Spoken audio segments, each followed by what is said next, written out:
Hello, friends. Today's episode is brought to you by From Within Records. If you're not following From Within Records on Instagram, please go boot up your app, click that follow button to stay up to date on all the current news. And like I always say, please support From Within Records because they support us. If you're looking for high quality merch for your band or for your business, please hit up my friends over at Good Fortune Printing out of Wilkes-Barre, Pennsylvania. You can follow them on Instagram at Good Fortune Printing. If you want to get in contact with them, please email them contact@goodfortuneprinting.com. You can thank me later. Before we get into today's guests, I'm back from Mexico, which is awesome. I had a lot of fun. Shout out to Lewis from New Lords Booking. And I wish I could have got to see some of the other homies, but life just happens. Some friends are injured. Some friends were moving. Some friends weren't even in town. But it was such a great experience. And I'm so happy that I was able to go down there with Jeff from Feet First. It was great. Out of the years that Jeff and I have been friends, it's always me going to Pennsylvania to see him or meeting him in Columbia. So to have Jeff on the West Coast, it was a nice treat. It was fun. We went to some bullfighting arena in the middle of some neighborhood, which was like the most insane thing ever. Because we hopped in the Uber and we went pretty deep in Tijuana. I was like, I've never been here before, but it was very nice. And I just could not believe that this was going down in the middle of the neighborhood because we're in the arena and I'm sitting in my seat and I'm looking over the wall, just gazing at the apartments that are literally a stone's throw away. And I'm just like, dude, if I was in bed and there's live music, thousands of people dancing, we got bulls and horses and all this crazy shit going on, I'd be upset. But it was it was so fun. Yeah, and I'm happy that we got to experience it. So happy to be back home though. Just a few weeks away, we will be traveling again. This time not out of the country, in the country. We're going back to Louisville for LDB, and I'm just itching to get back because seriously, the last time I went was fun, but I felt just like such a downer and just I definitely wasn't myself because I was like dying. I was like silently dying. I was trying not to let everybody know how sick I actually was. So I'm excited to go back to see all my friends and to hang out, but I'm just excited to be able to go back and be healthy and just be normal because sometimes we take our health for granted because for the most part we're healthy most of the time, but just for these few weeks in November I was pretty bad, but we're healthy now and I'm so excited to go back to see so many people, not just my friends in Louisville, but I know a bunch of people traveling in from other states, other countries, and it's going to be a really good time. So I hope to see all of you there at the end of the month. But on today's episode, we had to track down our good friend Tyler Short. This is for everyone who's still, holding it down for the MCU like us. There's always going to be haters and whatever you like, whatever you do, but that doesn't concern us. We're enjoying the ride, and I'm happy to have finally been able to record this episode with Tyler. We talk about Captain America Brave New World, which was fun because I'm being honest, seeing the not so great reviews about this movie, I kind of set myself up to be let down because I'm such a fan of Sam Wilson. So when I watched this movie, the whole time I was wondering, when is it going to suck? And it was great. I really enjoyed the movie. So I'm happy that we were able to finally sit down and just go through the movie and just talk about what we liked. And we talked about what we didn't like, but there wasn't much to not like, to be honest. So if you're on the fence and you haven't seen Captain America Brave New World, do yourself a favor. Go check it out. It's awesome. And we also talk about music, a lot of music, which is cool because Tyler loves hardcore just as much as I do. He's super down, and it's always fun to be able to pick his brain and just talk about all things hardcore. Go listen to the new Naysayer. You can't buy the record yet, but Gold Set has some merch up if you want I think there's like a hoodie and like a t-shirt, but I'm waiting to buy that record. And I'm not the biggest vinyl guy. I got a lot of K-pop vinyl behind me, but when it comes to hardcore vinyl, I'm very selective. I have a bunch of Fury. I have this Payback Test Press. Shout out Carter Holmes for gifting that to me. But I have some stuff in my hardcore record collection, but for a band like Naysayer, we started this year off with Gary from Naysayer, and I'm just so happy to have a new Naysayer in 2025, and it's just awesome. And the EP is fucking awesome. So to know that they're fucking still strong, it's such a pleasure, because I fell in love with that band in 2009. That Secret set at Sound and Fury was awesome. So yeah, I'm just so stoked, and things like that just makes me so stoked on hardcore, right? Just being a fan for so long, and still being able to enjoy them with their newer stuff. It's great. Hardcore is so sick. I'll never stop loving it. It never gets boring. Literally, got a podcast dropping in a few days with the future of New Jersey hardcore. So I'm just truly blessed to be able to do this for all of you. So please strap in, enjoy this conversation. Without further ado, welcome Tyler Short to the show. 1, 2, 3.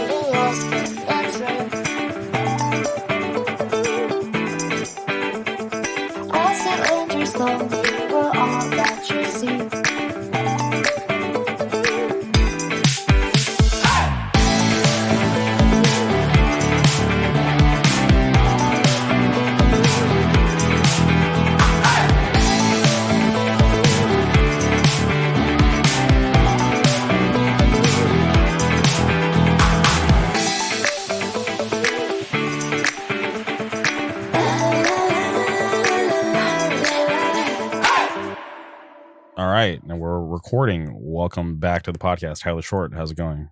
Oh, you know how it's going. I just told you how it's going. I'm in a fucking boot. I know. I'm so surprised because I was gonna say, for the people who watch this shit on video or some shit, he's in a boot. That's a big boot. dude. It fucking sucks so much. I have to take it off every time I drive because it's illegal to drive with your right foot in a boot. Oh, that's your right foot too. If I'd fucked my left foot up, I wouldn't have to do that. But because I fucked my right foot up, I have to take it on and off every time I get in the car. Yeah, because it's so wide, you might hit like both pedals. Yeah. Oh, well, and you also just can't feel what you're doing either. Interesting. There's been you have no idea. I am like the most like fuck it. I might be one of the most fuck it people any of my friends know. And it has been so hard for me, at least on like 3 occasions, to go, no, I am not driving a short enough distance that I can just do it in the boot. You have to take the boot off, dude.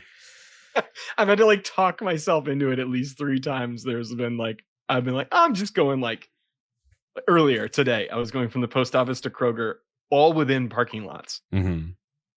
No, you should take the boot off, because if I get in a wreck, it's my fault. Yeah, it's better to be safe than sorry with that. Yeah.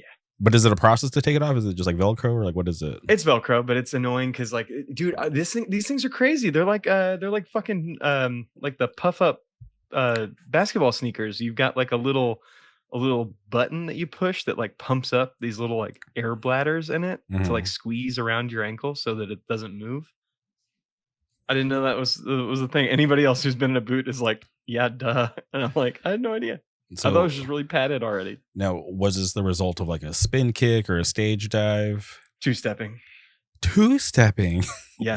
Some dickhead pushed me from behind while I was on my right foot. Oh. You're going to be grossed out, dude. My foot did this. So I'm on my right foot and it went. Oh, no. So it did like a half flip. Uh-huh. And then turned completely backwards, toes going behind me. And then it managed to roll itself back onto the foot, back onto the bottom of my foot, while my left leg is still 2-stepping. So my left leg was never on the ground the entire time my right leg did a 360 flip. Now, was it like an immediate, like, oh, fuck, I got to go to the hospital? Yeah, I heard it over the music. Jeez.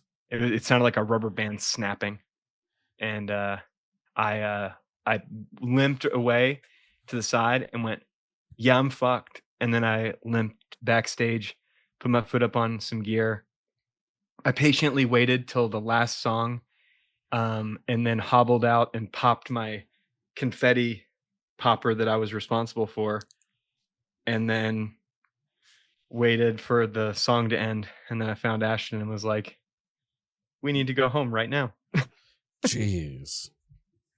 Yep. Okay, worse than the knee or No, okay.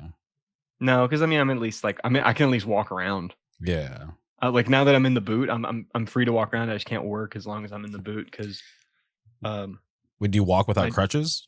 oh yeah, I considered crutches because Walk Alone had to play a show the night after I did it. But I just got an ankle brace and used a mic stand, and I got through that. And then I want to say 2 or 3 days later, maybe no, it might have been Thursday. So I did it on a Saturday. I think Wednesday or Thursday, I got in with the orthopedic specialist to get it checked out because I was like, there's no point in going to immediate care. I'm going to pay the same amount of money to see somebody who doesn't know what they're doing as I will to see a specialist. So I may as well do that. So I did the same thing with my knee. Whenever I hurt my knee, I didn't even bother going to the hospital. I just called an orthopedic surgeon and told them I need to get in there because I didn't want to see extra doctors. I would just rather go straight to the doctor that is going to know what they're looking at. So I did that, and then they put me in the boot and put me off work, and I didn't get an MRI because I thought it would be more expensive, and it's only going to end up being like 50 something dollars. So now on Wednesday this week, I have an MRI to make sure there's no like serious damage. But I've had like so much improvement in the last 3 days that like I think I might be in the clear for like serious damage, but I'm still not going to be out of the boot for at least another like at least another week, maybe 2 weeks. So I'm most likely off till the fest. Okay, I was gonna say, but come time to the fest, you think you'll be normal or Not moshing? no? You'll be I'm going to be working that table. sad. That's crazy. Yeah.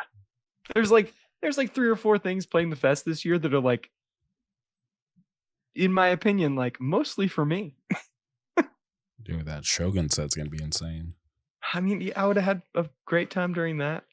I was really excited for Collateral. That was one that I really did everything in my power to make happen. COA was another one that I was very much looking forward to because that was something I asked for. And in Cold World, damn, I'm gonna have to just watch that Cold World set, and I'm gonna be a mess. Maybe put some ice on it. Maybe you'll get lucky and it'll be fine by then. It's not gonna be. Oh, it's that bad. Yeah, I'll probably be in physical therapy by then, but I'm not gonna be cleared for sports activity for probably. I want to say I'm probably not moshing till my birthday in July or something.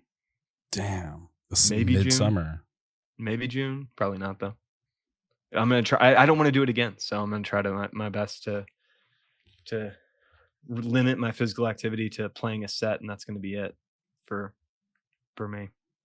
Yeah, and just let it heal properly, so you don't have to worry about getting hurt again. Yeah, if you're listening, kids, take care of yourself. Wow, I would not have guessed this was the result of a crazy 2-step incident. It always is. It's never anything serious or dangerous that you're doing. It's always like the bullshit. Anybody who skates knows you never get hurt doing like you'll slam doing like a big rail or doing a big gap or something. You always get hurt on some bullshit. My teeth chip was a backside board slide on a flat rail. Damn. Yep. That was all it took. I tripped and bit the cement. Yeah. Most of my, one of my elbow hyperextensions was a backside lip slide on a handrail. That was like, I think the most I ever got hurt doing something actually difficult. And other than that, every single other thing my first broken hand was just me going over a spine in a mini ramp. I just hung up and fell and put my hand out and broke my hand. That's crazy. I've only broke my hand once. And that was because I punched a guy. The last time I broke my hand was punching a speaker monitor during a Right Brigade cover that True Love played. That's crazy. Shout out True Love. Dumb shit. But all right. Well, yeah. How have you been, Jamie? You know, No boots. no boots. Just same old stuff. You know, just doing the podcast. Still trying to go back to Korea, which is going to happen in October. I'm going back to Korea. Fuck yeah. Yeah, so that's all I really think about these days is like, you know, like whenever I'm having like a tough time or just a bad day, I'm just like, you know what, October's not that far away. Dude, I haven't looked into it that much, but I've been. Ashton told me this the other day, and this is just something she saw on TikTok. So who knows how fucking accurate it is? Because again, it's like I think she told me this like 2 days ago or something. I haven't looked it up to find out any of the details, but one of the things that's like a result of this Trump Liberation Day tariff fiasco that's destroying our economy, or at least our stock market or whatever. I heard that there's a possibility of a alliance, an economic alliance between Japan, China, and South Korea. 3 countries that famously have never got along. Yeah. Okay. That's incredible. Yeah, I'm trying. I was trying to do some research because you know, same thing. I'm scrolling through social media, and I saw something where like China is about to lift their own laws against like copyright infringement because like these tariffs are just, you know, just kind of fucking everything up. So they're just like, all right, like we're gonna do this. But I tried looking into it, but I couldn't really find any like real evidence that they're actually gonna do that. It's hard to find a lot of stuff about like what's going on internally in China because so much of it is propaganda on both ends of the spectrum. So much of it is either like CCP propaganda saying like either being way too positive about things that maybe aren't that positive, or like kind of turning a blind eye to things that are possibly negative, or it's propaganda that's supposed to make you hate the CCP, that's either like exaggerating things or accurately telling you something but then also leaving out any of the things that are like beneficial, like when everybody found out on Rednote that like their groceries are cheaper in China. You know, when or if you know, are we supposed to see benefits from these tariffs here in America? It won't ever happen. Because isn't that the whole goal for these tariffs is to, you know, it won't ever happen. He would have. So I got in a big discussion with Ashton's parents the other day because they're big MAGA heads. We I had to explain to them that in order for these tariffs to actually work and do what any Republican is saying they might do, or what anybody in the administration saying they might do, there would have to be like a FDR New Deal level of investment in public spending to ramp up the productive capacity of American manufacturing, which would mean either you as the government create basically like build factories and pay workers. The US government pays workers to like make iPads or something like that. Or you subsidize companies to do these things. And then because they would never do it for the wage rate that American workers would demand to do this labor. And then you also have to then think about there has to be locations for this manufacturing to occur. So you're going to have now construction that needs to be built, warehousing that needs to happen, a ton of infrastructure put in place to actually like the machines to make some of these things would need to be either produced or imported or anything like that. We haven't done any of that yet. So it would have to start now. So we wouldn't actually probably see any response that would create like the American manufacturing capacity to make these tariffs even worthwhile to do in the first place. Trump will be dead before we could actually do this. he would have to be, it would have to be like a true FDR situation where he's like in office for 10 years, working at this constantly. And then also in to consider how FDR did it too. FDR had World War II, in which America became the world hegemon during, because we sold the weapons to fight the war to the rest of the world around that time too. So we got all of this foreign capital into the country too. We don't have that ability anymore. We are making a lot of the country's or a lot of the planet's weapons, but there isn't like a major fucking conflict that requires like endless spending by foreign countries. So like that's the thing. Like there's so many like extenuating circumstances that worked when FDR was president to get us out of that depression, that the recession we're in right now, these tariffs cannot work to get us out of it, because the Republicans would never do the public spending it would take. And this is the thing, like idiots like Joe Rogan, even though I think he might be kind of coming around, because I think these tariffs are pissing him off a little bit, because he's like, even to like an idiot who can't tie his shoes like him, he is like realizing that it doesn't seem like there's a plan here, because there isn't. That's what happens when a brain addled person, and like the point of all this is pain. And on top of that, we're deporting anybody who would actually be willing to do this manufacturing for the amount of wage that it would take for companies to take this over. So this can't be a private companies can't solve this problem, because they're losing their labor force because of this jingoistic attitude towards immigrants. And then on top of that, white working class or poor white working class are not going to be willing to go pick strawberries or put together iPhones or do any of the things that they would have to do for the wage that we're getting from third world countries and second world countries to do it. So it's just very stupid. Yeah. And I had to explain this to two retirees who were grown adults, lived full lives, and in response, oh, it's just gonna work out. Absolutely. Yeah, for my corporate job, I'm seeing them get rid of like local positions and outsourcing them to Mexico. That's like a new thing. Because I'm like, wait, we just have to go to the other side of the warehouse to talk to the warehouse manager for this. And like, no, we have to call Mexico now to get approval and for them to do it on a computer in Mexico that we used to do in-house in our warehouse. Yeah, you see, and I was talking to my dad about this the other day, because my dad has an economics degree, and we were talking about it, and because my dad still pretty much kind of believes in like democratic, like United States, like capitalism, but like he definitely thinks there needs to be like more like a reining in of some of these like regulations and yada yada to like keep the basically keep everything that like has happened my entire life from continuing to happen. But my dad doesn't understand that like this is like the system working as intended. Mm-hmm.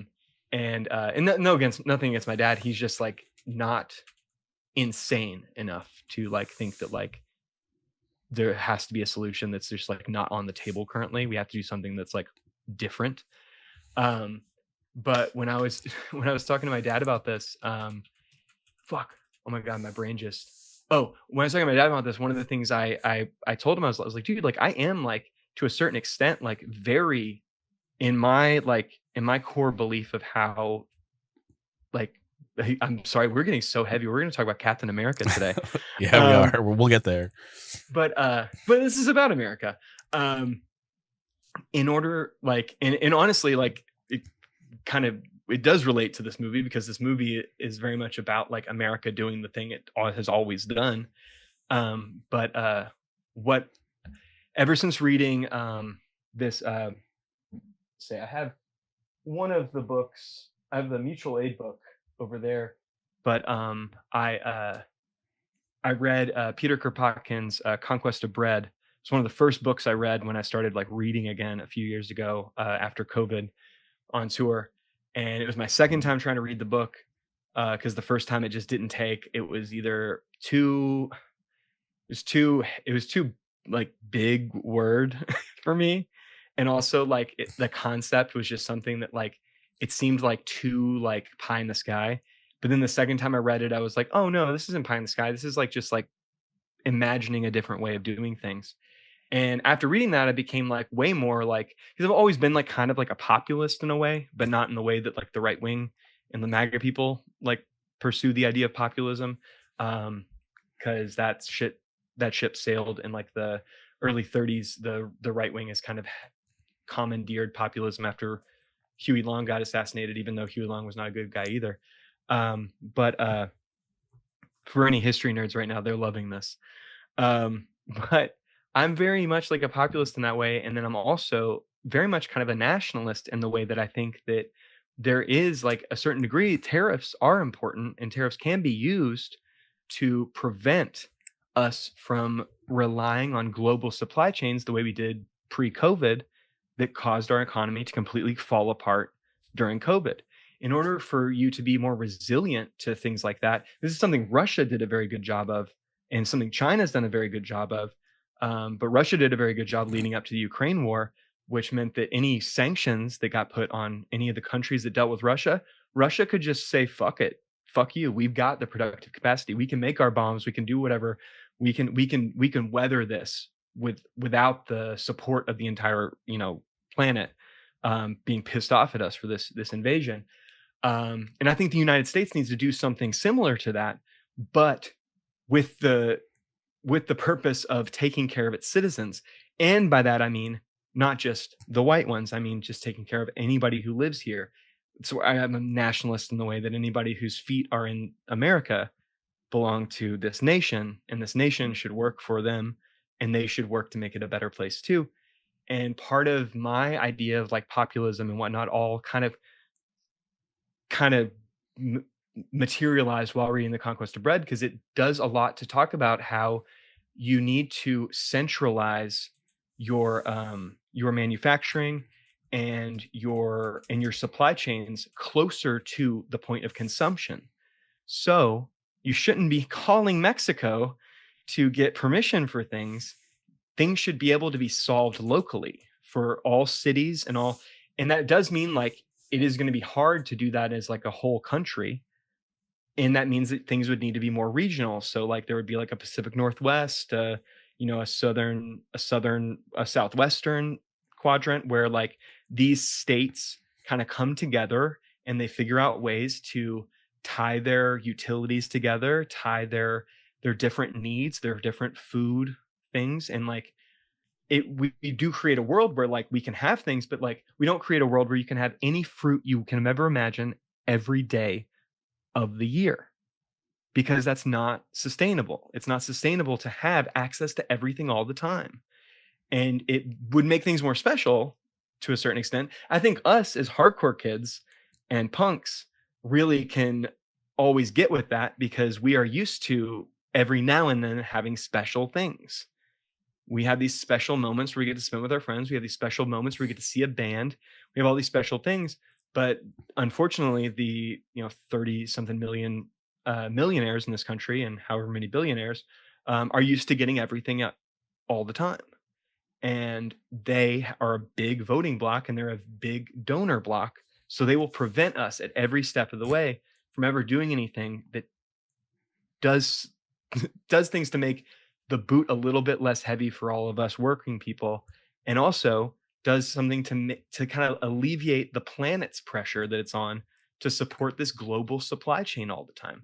Like it's very, very silly. And I think like, yeah, we can make sneakers in America. You might not be able to get every new Nike all the time, but you can possibly create an idea that like we're all working towards like this common thing. And it's not the worst thing to have something that everybody else has.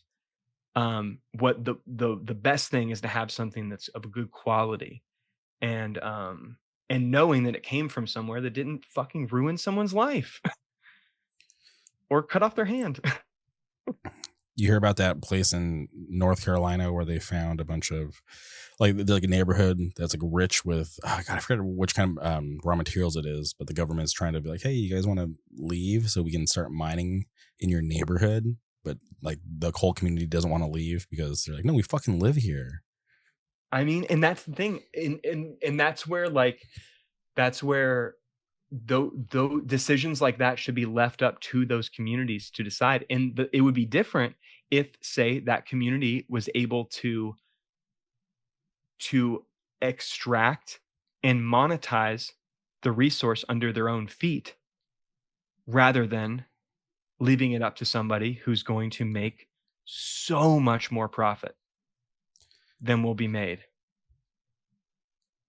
if, they just get kicked off their land like we've done in the entire history of this country.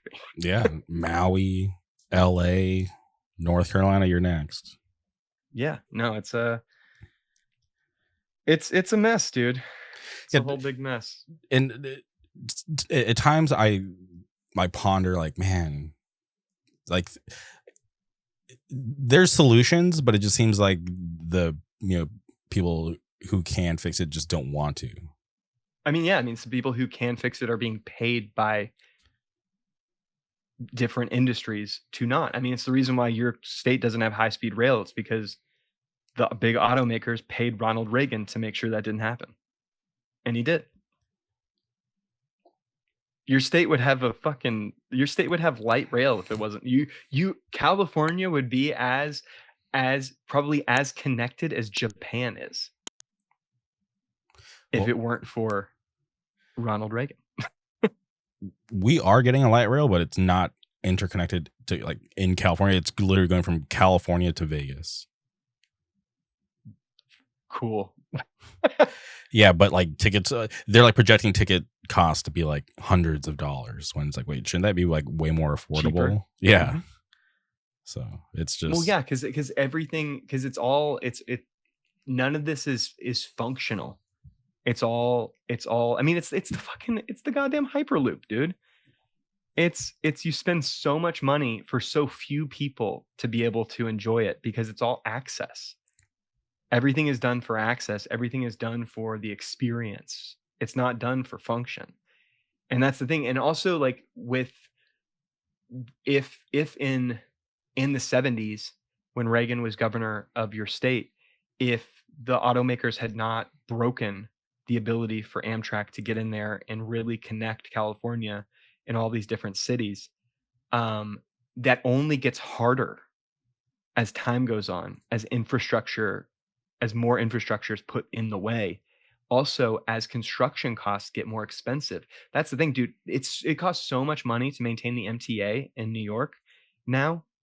If they tried to, if the MTA did not exist, it would be impossible to do now because the cost of doing it and how much eminent domain and different things they would have to skip, hop, and jump over, all the different like red tape they would have to cut, the different people they'd have to displace, the different buildings and whatnot they would have to destroy to build the MTA now. They just wouldn't do it. There would just be no subway in New York if they didn't build it when they did it.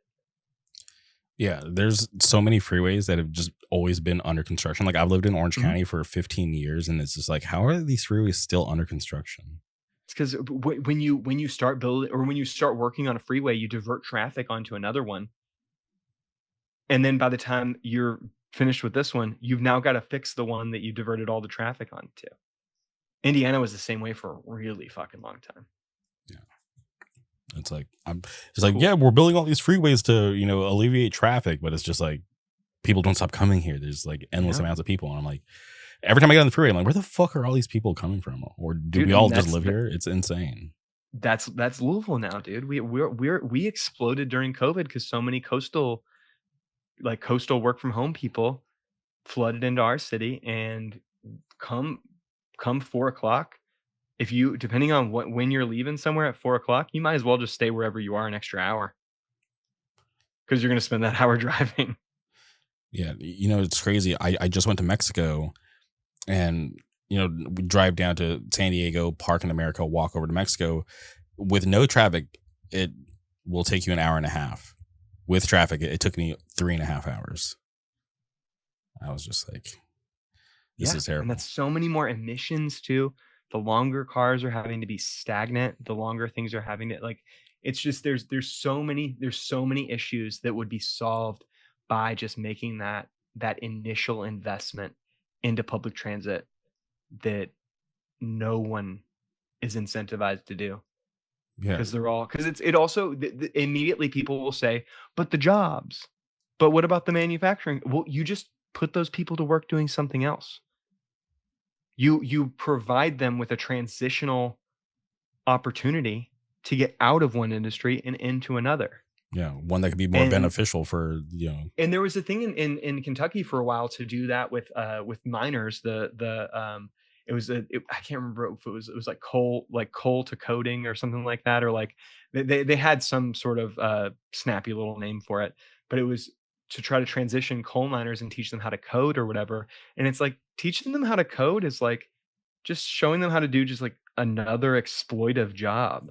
yeah. Like, because now they're entering a industry where like their keystrokes are like counted and their webcams are on to make sure they're at their job. And then so much of like coding jobs now are like contract based. They're not hourly. They're not. Yeah. But good luck, because now you're fighting against AI. Now you're fighting against AI. Exactly. Like all these things get created to. I don't know if you saw much of the CES coverage this year, but like all of these people who were talking about AI and like the opportunities and whatnot, they were like making like jokes about all the people who are going to lose their jobs because of what they're doing. And like entire um conference rooms full of people are just like laughing hysterically. Machine gun. Yeah. Like that's it. Like these are the people you have to deal with in that way. Like there's no soul there. Yeah. I don't know if you saw like a week or two ago, Chat GPT had like a new like AI like art integration where you could be like, oh hey, like you can make anything look like Studio Ghibli. And like, Oh yeah. you were seeing that everywhere, right? Like the fucking government was using it, UFC was using it. And I was like, because like at first I'm like, why is everybody using Studio Ghibli art? And then I went and looked. I'm like, oh, it's this new AI thing. Like it was just all generated like through Soulless, Chat dude. GPT. Just soulless. It takes a real person to create art like that actually like expresses something. I don't know. It's so upsetting. It's scary. Yeah, very. Because there's things where I'm like, is that AI? I always have to, like, I'm always second guessing now, because I'm like, if I can't believe that it's real, then I'm like, I gotta do a little more research. I can't just take it at face value. And I mean, this is like part of like the hypernormalization thing, like the idea that like you create such mistrust that like people, like it's the whole Steve Bannon like flooding the zone thing. Like you create so much diversion and so much like disillusionment and like disorientation that people just kind of like give up trying to figure things out, and they just like let the worst shit happen because they're just so over it. Yeah. Yeah. Well, I haven't given up on the moon landing. That's all. If I'm being honest, Tyler, all I do in my spare time is I listen to Bart Sibrel just talk about how the moon landing is fake. I don't care. That's what I do. So I'm just like, the tariffs, I'm like, all right, I'm gonna try to figure that out, but right now I still got to figure out if we got to the moon or not. I mean, there's more destructive things you can be spending your time doing. At least this one's just like breaking your own brain. Yeah, just endless memes. I've watched like every documentary on YouTube, like the good, like for both sides, like that we didn't, the interesting ones, the fun ones, the boring ones. I'm deep. I'm pretty amenable to the Kubrick theory. Okay.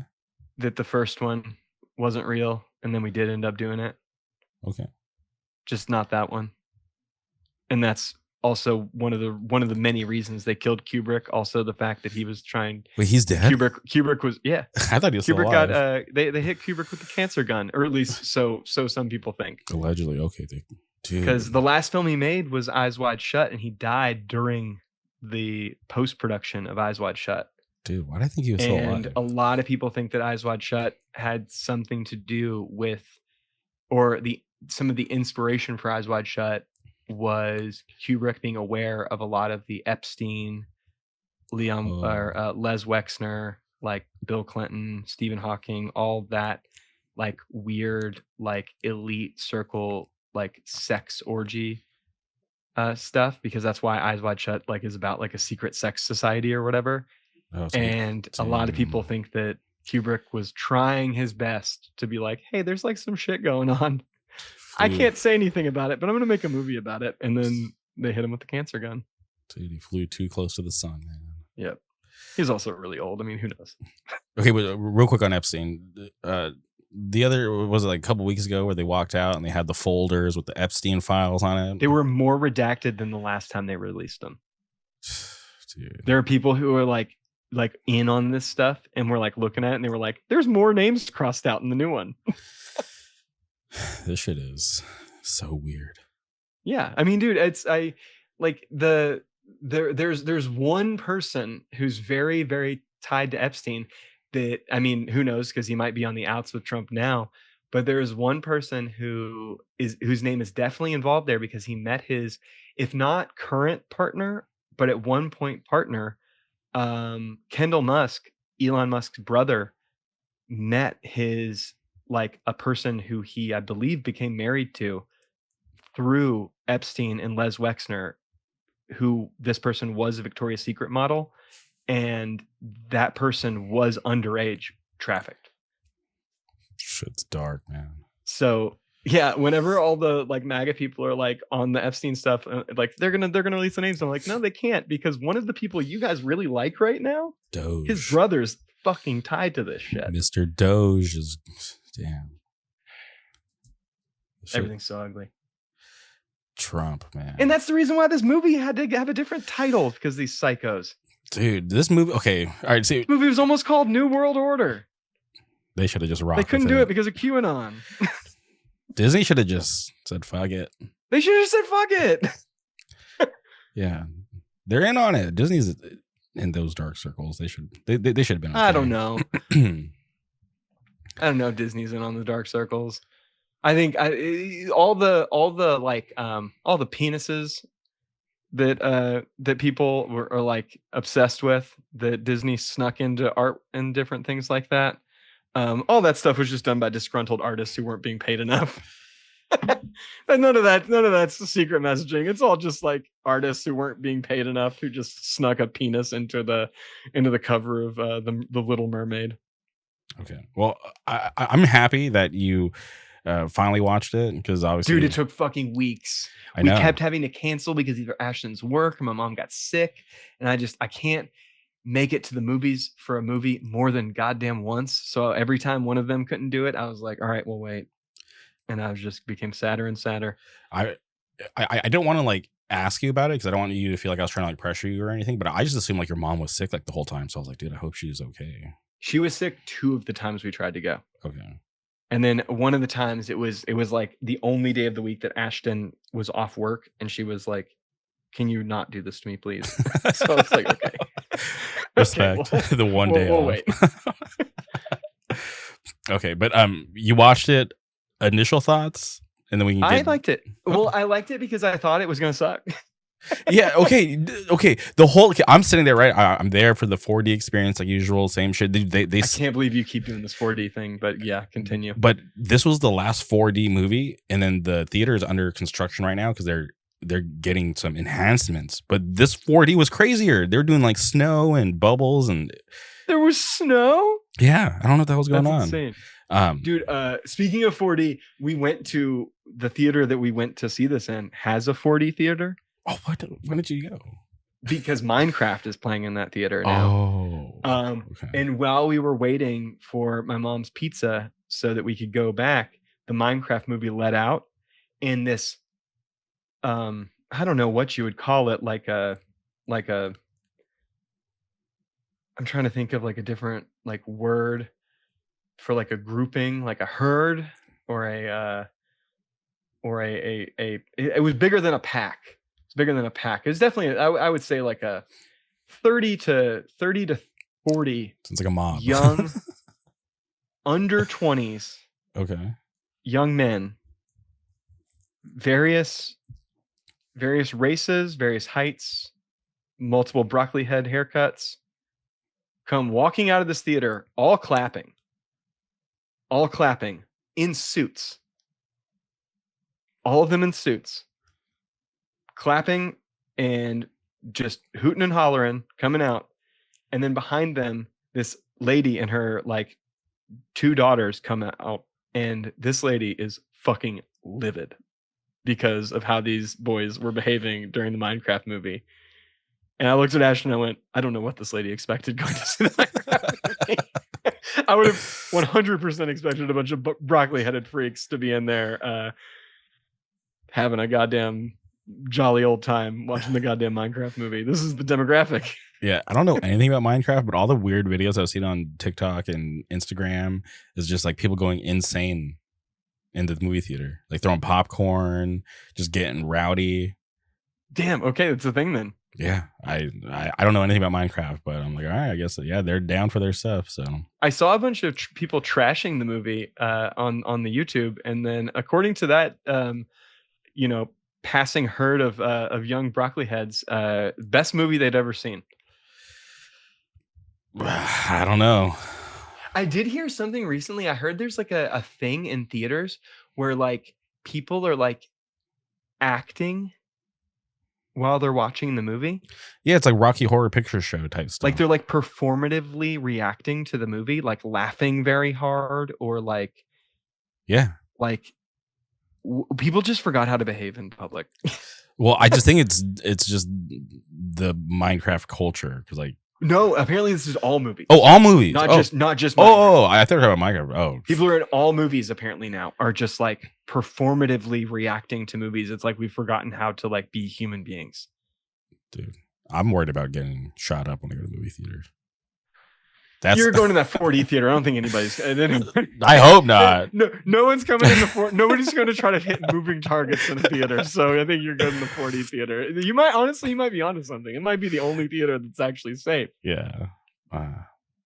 But okay, going back to my original point. Sorry, when I was watching the whole movie, obviously it was hard to not see the negative about the movie. So the whole time I was watching it, I'm like, where is the suck? Like I was just watching, enjoying it, and I'm like, wait, is it going to start sucking now? But I actually enjoyed it. I thought it was fine. I think I honestly have only like 2 critiques of the whole movie, and we can get to them at the fucking end because we can talk about the whole shit before we even get to my ideas on like where I think it was kind of lackluster. But also, even in those things, it's like I kind of expected that in the first place. So. Okay. It's like going to the beach and being sad I got sand in my shoe. Like I went to the Captain America movie and what did I expect other than these couple things to happen in it? And if they're pulled off, they're good. If they're not, then they're one of the things that you can complain about. For me, this was the first time that we got to see Sam, right? Since Falcon Winter Soldier, like right in a main role, and to think what him and Bucky did, right? They ushered in Disney Plus, right? Yeah. They had a really good budget compared to a lot of the other seasons, which is fine. But I was just really happy to see him back because I was like remembering his struggle taking on the mantle of Captain America, right? But to see like the opening of the movie where everybody was like, the civilians, where everybody was just like, showing him respect. Yeah, that was awesome. Yeah, no, and I mean it's because that was one of the coolest things about Falcon and Winter Soldier was kind of getting into, and we talked about that and Hawkeye, getting into how being an Avenger isn't like a well-paid gig. I don't know. Like you're actually kind of not paid anything to do it. Yeah, it's like how do they make money? You kind of just have to know how to do all this stuff, and you're doing it for this like altruistic reason. You're not really supposed to be doing the thing you're doing. Kind of for a lot of heroes, they're doing this against the law. Like, even if to a certain extent, Sam does work for the United States military, we all know how our military takes care of its veterans. Yeah. Well, there's a prime example of Isaiah Bradley. Yes, very much so.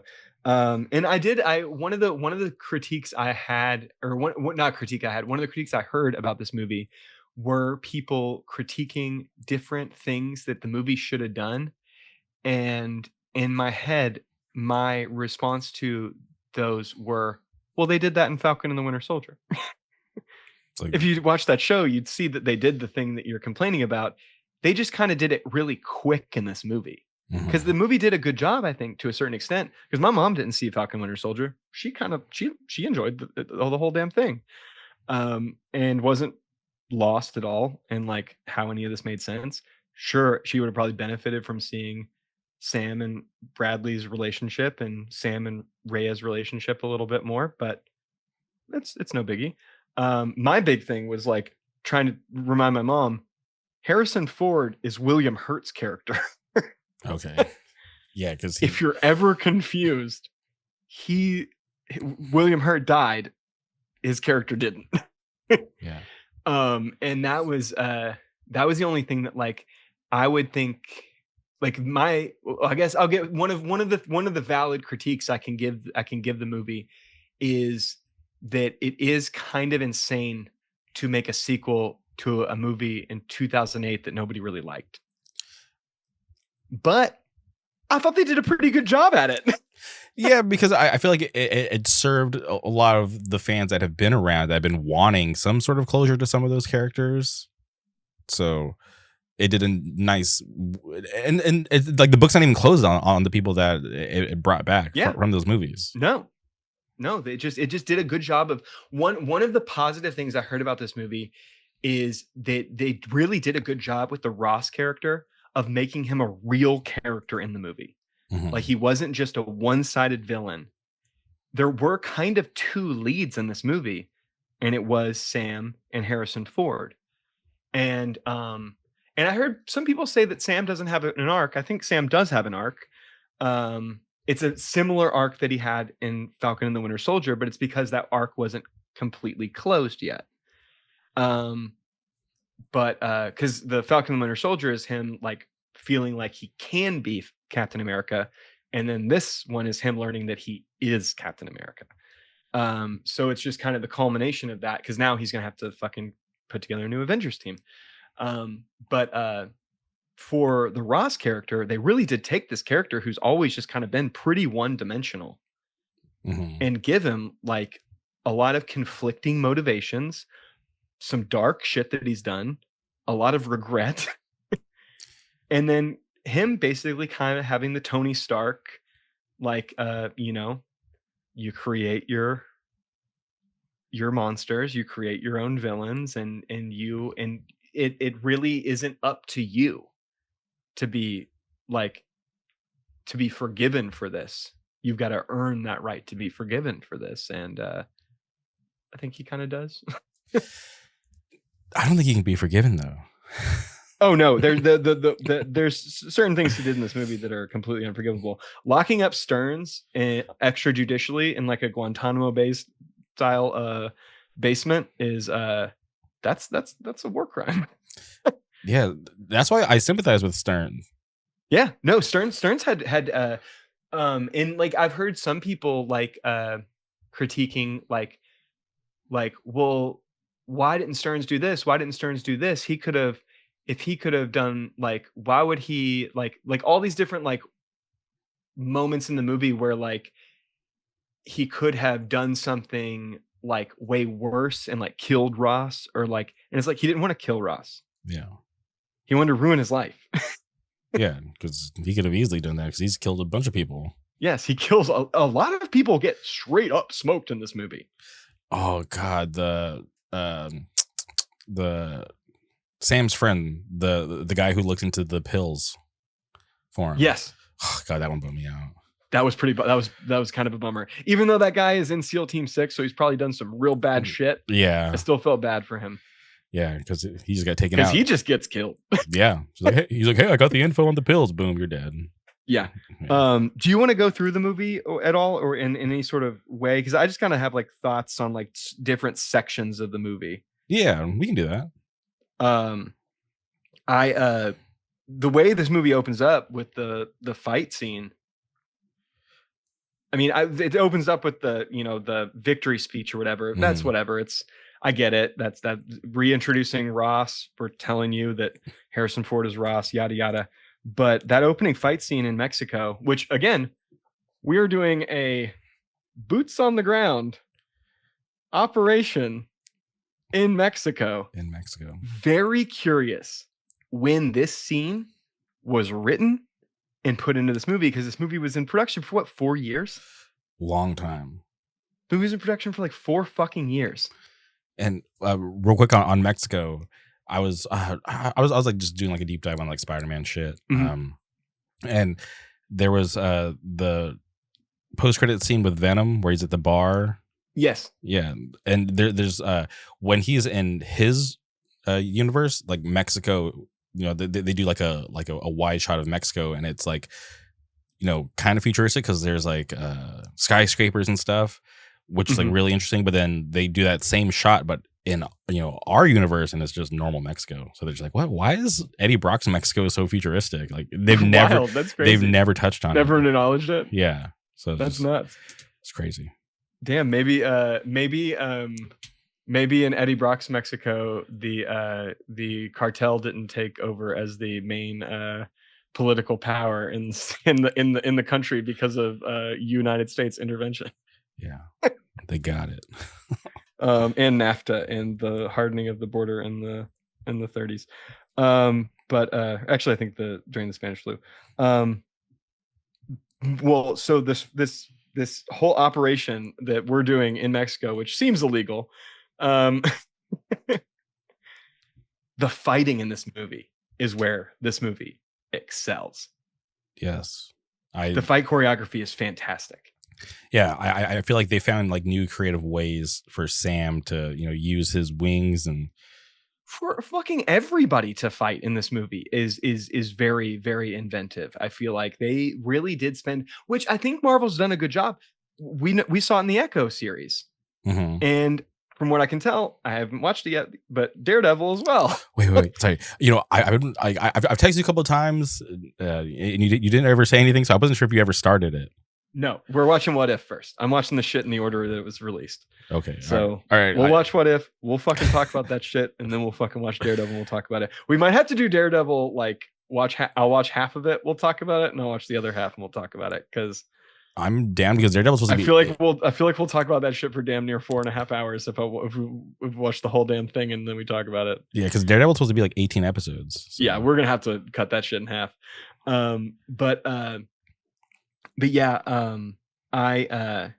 the fight choreography, I was just very taken aback at how stylish it was, and so many wide shots of the fight scenes. Like you see the fighting happen from like a distance, which is, I feel like, a little new for Marvel, like not doing like the tight close up. Yeah. Like you seeing multiple moves and multiple actions and hits and blocks occur all in one frame, rather than it being like a lot of quick cuts, like the way they usually do like Black Widow's fighting. Yeah, it seems a little like old school. We get like it was very fucking cool, and I really fucking like that. The hallway fight is fucking sick. I'm pretty sure, if I remember correctly, at one point Sam has his shield on and he hits somebody behind him and then hits somebody in front of him. Cool. Yeah. And he does that fucking where he gets behind his shield and he hits his little jetpack booster thing. Yeah, he just kind of like a and shield bowls dash into everybody. Yeah. Fucking cool, dude. It's very fucking cool. I really liked it. Yo, who was do you know who the big dude he fought? Which is kind of like a throwback to Winter Soldier when Cap fights Batroc the Leaper or whatever. Yeah, I think he's supposed to be part of this group. He's part of the Serpent Society. Yeah. His Copperhead is his thing, but was that guy like somebody we should know? No, because the Serpent Society was supposed to have like a more prominent role, but I think they decided to kind of like back off. Oh, I meant the guy playing him. Like I didn't know if you knew. Oh no, because like the like actor. at the beginning of John Wick fights like a fucking basketball player and kills him with a book. Like I didn't know if this was like a cameo of like some.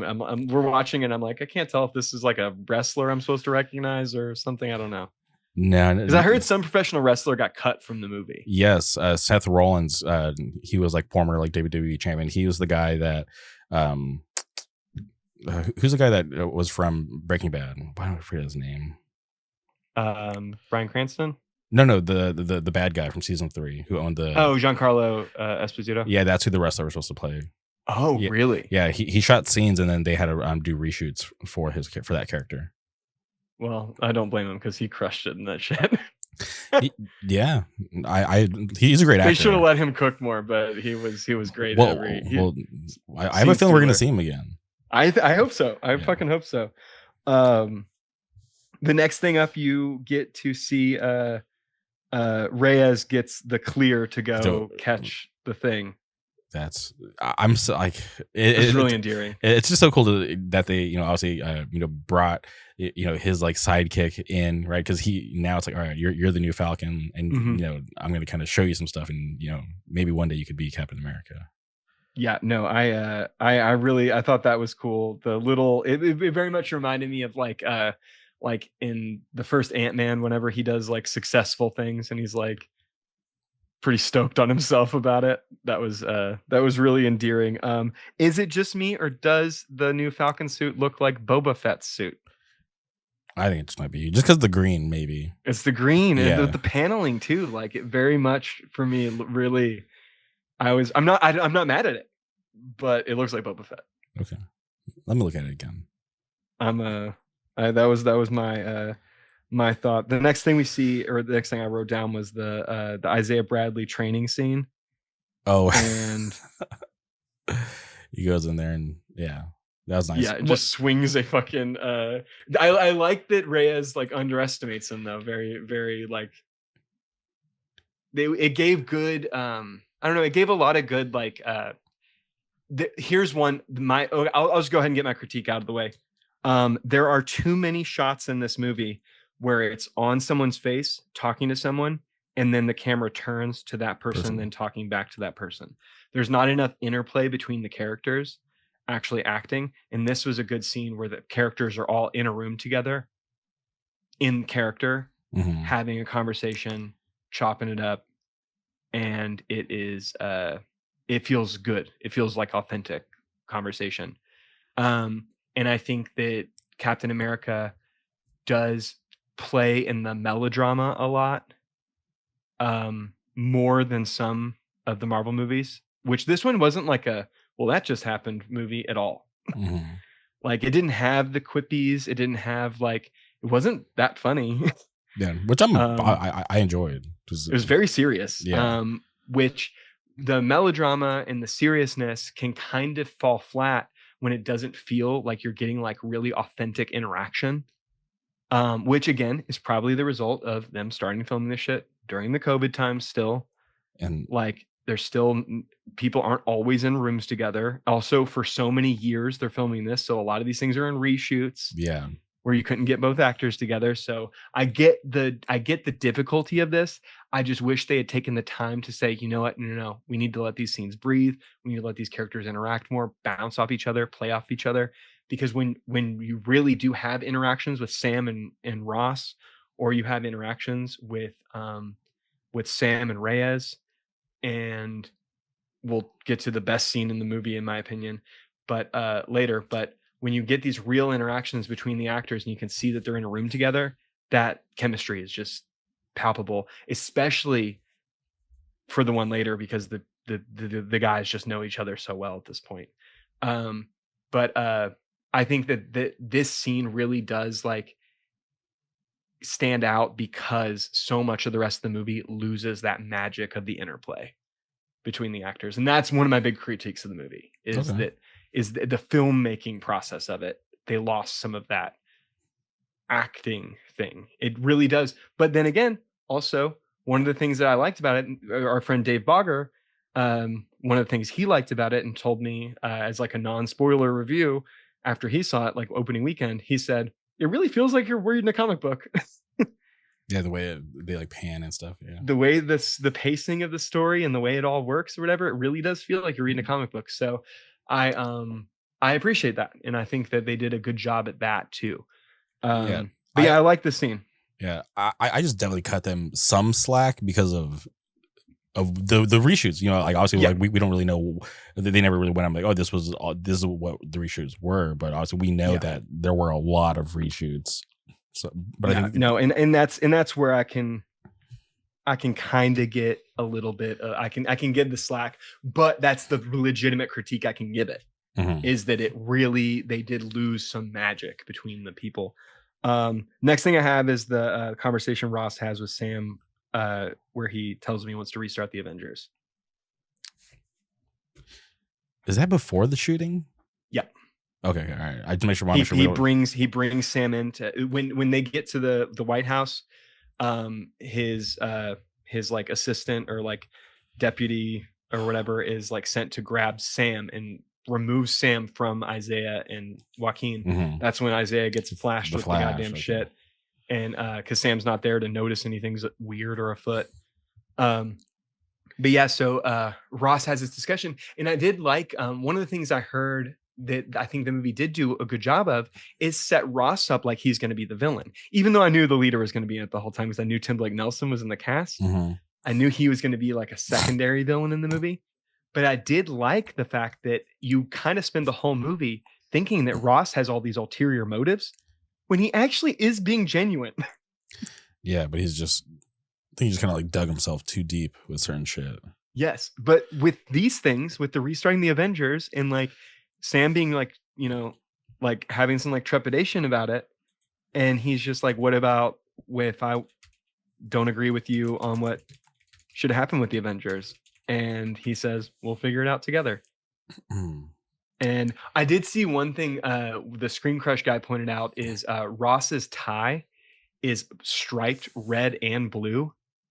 Okay. As like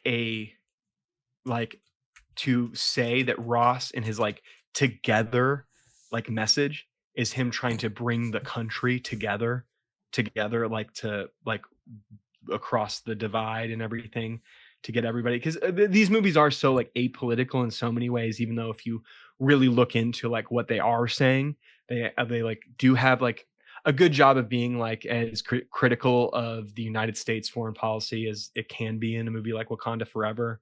But it even goes way back to like the Sokovia Accords. I think that's why. Yes. Yeah, that's why he was so like hesitant. And he asked that question, like, "What if we come to a point where we don't agree?" So. Yeah, no, and I think that moment you're kind of really supposed to feel unease with Ross, but then as the movie ends and you go on, you're like, oh, all these things were like normal things he actually sincerely meant, but we're so distrustful of this man because of his previous like actions that we just assume he's got ill intent all the way. I think they did a really good job of kind of like not giving the ghost away, that like you really should believe him. They never told you should believe him. Yeah. They kept you knowing that like he's capable of really bad shit, and then they tell you bad shit he did. But yeah, no, I thought that was cool. And then the next thing is the presentation about the adamantium and whatnot. Which I always got a kick anytime they mention adamantium, and I'm like, wow, this is so great. They're finally acknowledging shit that happened in the Eternals, because for the longest time there's not a peep. Yep, for good reason. Yeah, but it's just cool that it's like, all right, they're acknowledging it. There's this giant celestial out in the middle of the ocean. Yeah, I think it was a cool way to integrate it in. I think that was especially like this was the thing that I knew was going to happen in the movie. I knew the adamantium thing going into it. Mm-hmm. I knew that the celestial had something to do with it, and I was like, all right, Captain America, Brave New World was going to be called New World Order.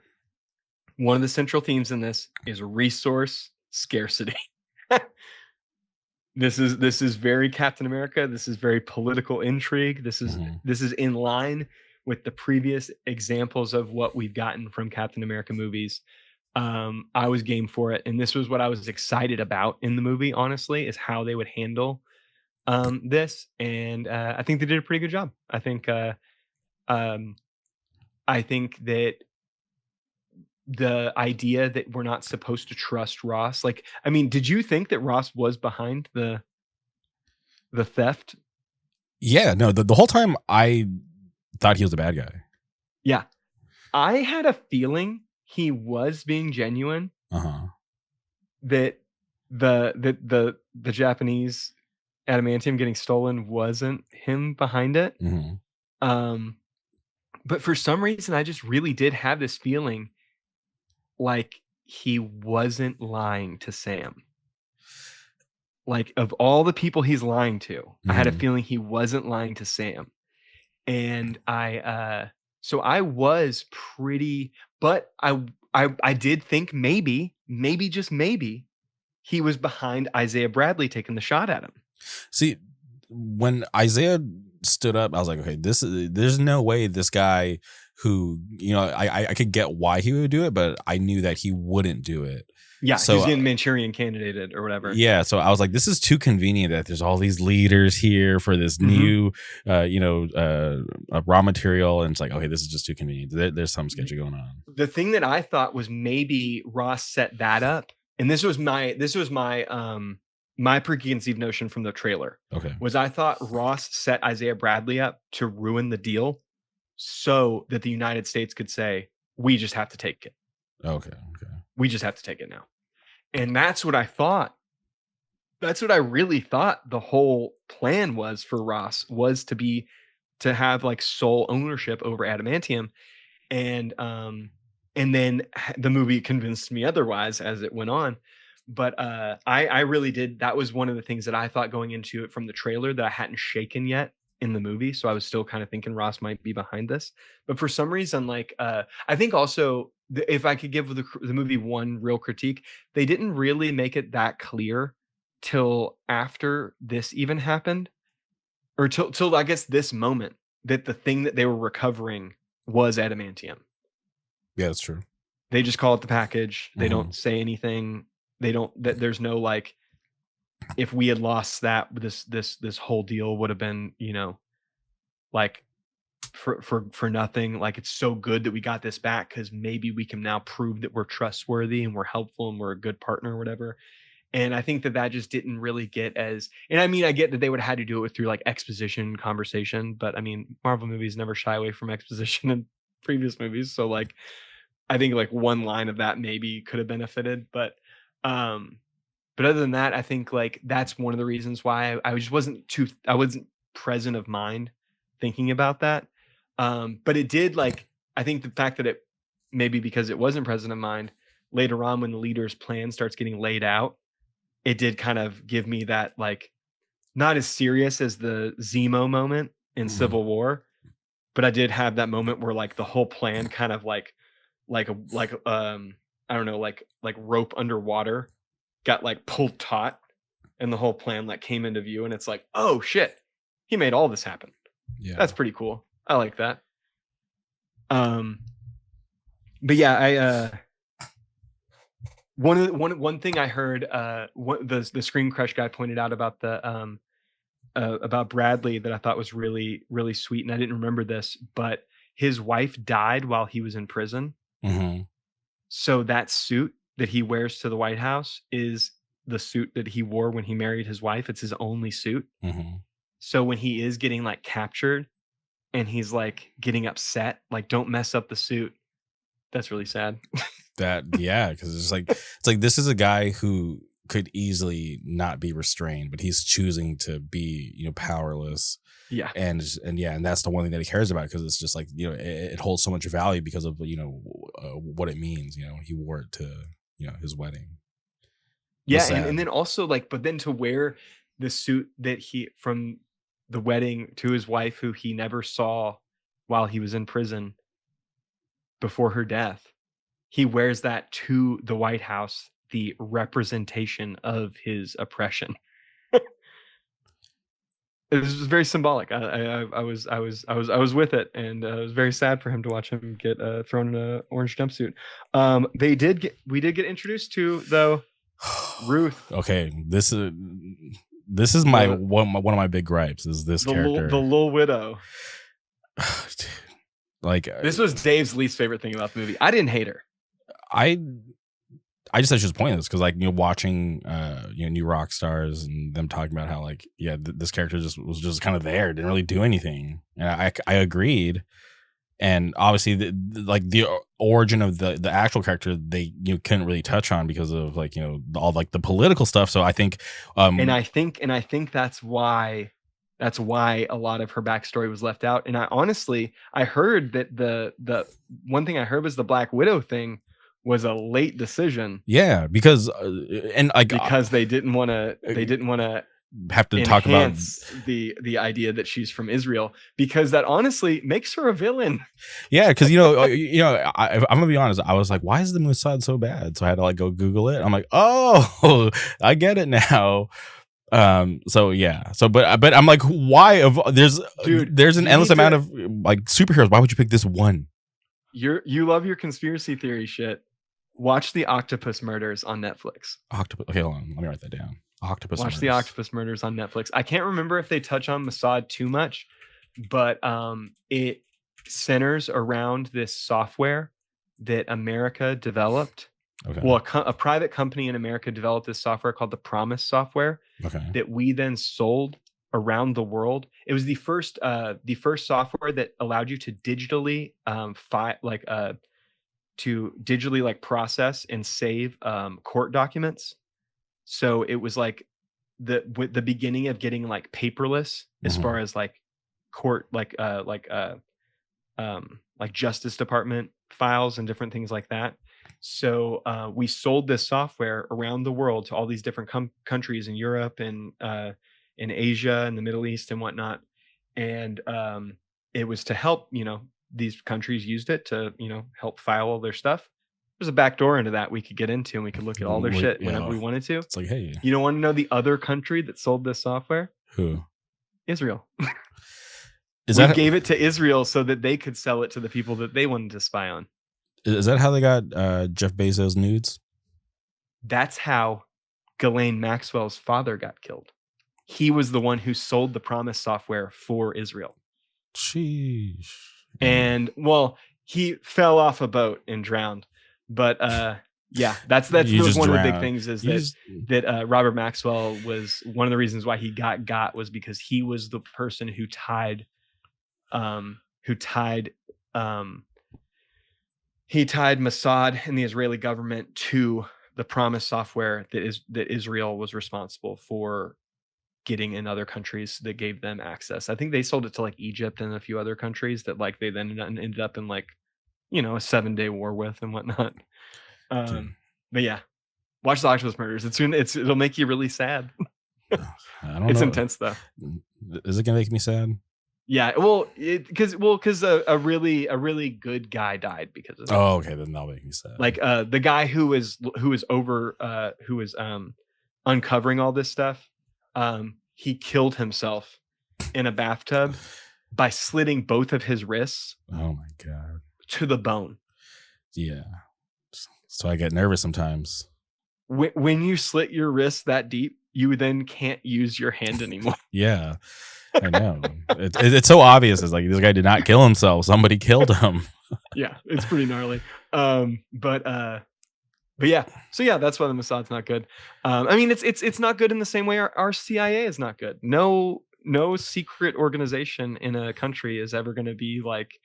You never find out like, oh, they like saved a bunch of puppies or like rescued an orphanage. It's always like, no, they killed everybody. Yeah, that's why JFK was talking crap about them, and look how he ended up. Yep, he got rid of some people from the CIA who ended up back in the CIA when he wasn't there anymore. Yeah, they're like, all right, we'll see you later. Yeah, they named a airport after one of their brothers. Jesus. That's one of my favorite lines in a Gil Scott-Heron song is John Foster Dulles is just the name of an airport nowadays, and John Foster Dulles and his brother Alan Dulles were pivotal in they're the reason we have Trump right now, honestly. If it wasn't for those guys, maybe we wouldn't be in a situation like this, but they ruined the whole planet enough that we end up with somebody like Donald Trump. What if Trump didn't go on Rogan? Do you think he still would have won? I don't know. I don't know either. Honestly. That's when I kind of. What if he didn't go on Aiden Ross? I hate that. That guy's annoying. He's very annoying, dude. I don't know anybody who watches Aiden Ross, and if you watch Aiden Ross, please delete my number. Dude, I saw one of Rogan's boys is in the new Tom McDonald music video. That Ari Shaffir guy is at the end of the new Tom McDonald music video. Ari Shaffir. That guy's a fucking piece of shit. He's probably like the bottom of the barrel of like Joe Rogan's friends that I like consume. He's a fucking scumbag.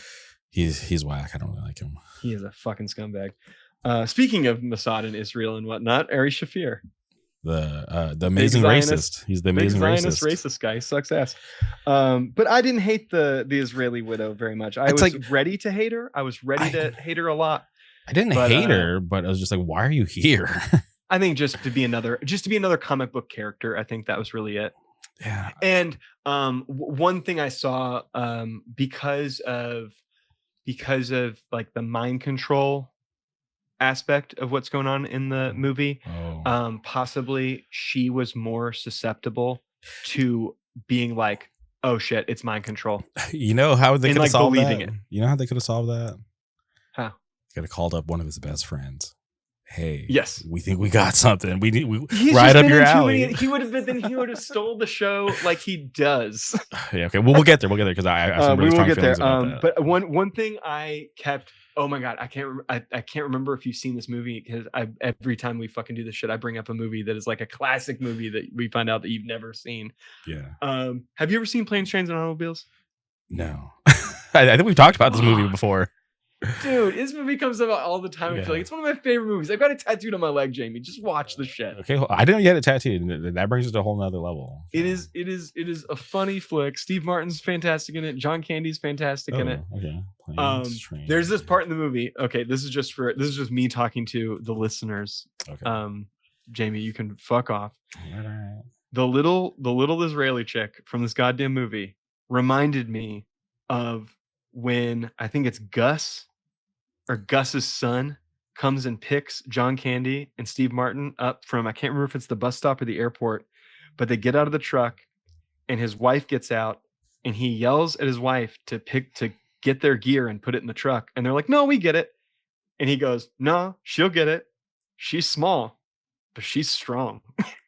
And the way he says it every time this bitch is fucking fighting, I thought it every time. And I was laughing every time because she is like 4 feet tall. Yeah, I'm sorry they didn't like give her like boots or something to make her Give her lifts. Yeah, because Give her them Christian Bale lifts. or like what's his dude. name? Hugh Jackman. Isn't he like 5'2" or something? No, Hugh Jackman's too tall. Oh, he's too tall. I thought he was really short. No, Hugh Jackman's like 6'2", I think.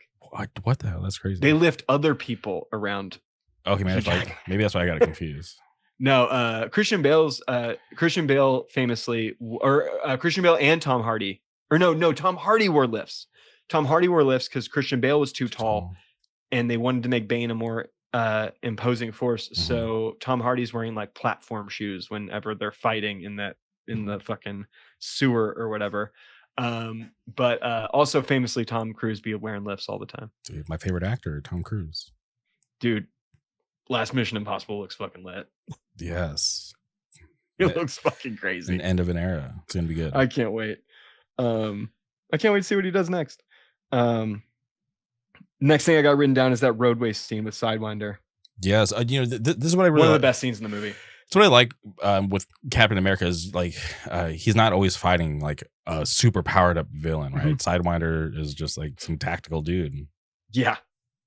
And dude, the way he rips into Sam's truck and then just throws a grenade in the fucking open just straight windshield. to it. Yeah. Incredible. Also, dude, the way he keeps his back to the police as they're pulling up while he's like, I think he might have been reloading. I can't remember. But he keeps his back so that they can't see that he has a weapon. And then he just spins around. He smokes those cops. Yeah, because they are dead as fucking dead, dude. Yeah, he's a real villain. Like legitimately, like 12 rounds through their fucking upper torsos. Well, because he's one of those guys. One of those cops doesn't have a face anymore. Because he's just a straight up mercenary. He's like, all right, he's it's getting paid to do something. Let's go. Dude, that fight is fucking sick. Also, the way he fucking just stabs up Sam is so fucking hard. And Sam just pulls the shit out of his fucking stomach and then fights with it. Yeah. So cool. That's why I really enjoyed that fight because it was just like, it was awesome. It was one of my favorite so opening fight scene really set the tone for the movie for me, where I was like, oh, this is gonna be fun. This is gonna be fun. If there's more shit like this is gonna be fun. And then to do a guy attacking a car scene, just like they did in Winter Soldier, like like just hitting previous beats from other Captain America like style things. I thought was awesome. And as you know me, I'm a dropkick guy. Mhm. That Sam Wilson dropkick is out of this world. It's awesome. I was breathless. I was like fucking hitting. I was hitting the fucking seat. I couldn't even make any noise. I was like gasping for air. That fucking rocked. It was very cool. I really liked the way the interplay between both of them and their fighting was awesome. If that was all done in reshoots, that was a good decision. Well, no, it was because remember he was supposed to be Seth Rollins. I know. Yeah. That's what I'm saying. Is Yeah. if that fight scene was all done in reshoots, that was a great. Whoever fucking wrote and choreographed that shit, responsible for the reason this movie was good. Honestly. Yeah, because it was real gritty. Yes. Yeah, that shit's fucking awesome. The next thing I've got down is they find out where the fucking flashy things, the Oh, because he has Joaquin look at the security footage. Yeah, and then they find out where the signal came from, and they start Virginia doing a classic Captain America road trip. Yeah, and to a secret army base. The product placement for the vehicle, whatever it was. I had that. Okay. I was like, this is awesome. I had that written down. The ad for the front trunk. Yeah, because dude, whenever we're done, whenever if we can get caught up on Marvel this year, where we've got to wait for the next fucking thing. Okay. We have to watch the franchise and talk about it. I'm down, dude. Because there's an episode in the franchise about product placement. Okay. That we then need to call back to this. To right now, us talking about this in Captain America. You are going to fucking die. Okay. You're going to laugh so fucking hard. It is so uncomfortably funny. It rocks. It's awesome. It's so cool. But yeah, no, that's all I got to say. Yeah, I had that written down too. I love it. Ashton leaned over to me while that part was happening and went, I love this car commercial. That's awesome. Fuck yeah. So yeah, then they're at the lab fight scene. Fucking sick. Yes, because it's close quarters. God. They're not winning the whole time either. Yeah. Because they get put in a really tough spot, right? Because the fucking Samuel Stearns takes off. And they don't want to kill these guys. Yeah. They're trying to be good guys, right? Because they could easily kill them. Yeah, because they even say that. We can't kill them. Yeah. Which I think that's cool. Because honestly, I do think they killed people in this movie. Yeah, no. Sam Wilson's killed people before. Sam Wilson has killed people before. Yes. Some of those guys in Mexico, I think, died. Yes. Very sick. Also, like, he drop kicks a blade into Sidewinder's chest. He could have killed him too. Yeah. But do you think if he wasn't wearing a vest, he would have died? Do you think they didn't want to kill him because they were being mind controlled, or because they were just being good guys? I think they didn't want to kill him because they were U.S. soldiers. Because they were U.S. soldiers being mind controlled. Yeah. They can't kill these guys. Yeah. But yeah, that fight scene's fucking awesome. The close quarter shit, so cool. One thing I had written down is I'm really happy Tim Blake Nelson is cashing another Marvel check. Dude, can you imagine? After so many years, you get the call, hey, we need you to come back to Samuel Stearns. Like, dude, he's incredible too. Yeah. I love him and everything. Dude, you watched Watchmen, didn't you? Yeah. He's fucking so good in Watchmen, dude. I argue Watchmen's one of the best comic movies ever made.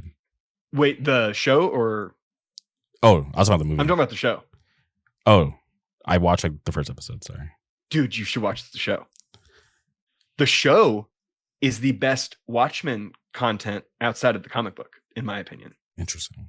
All right, I gotta watch the show because it came out when I didn't have HBO, but I have HBO now.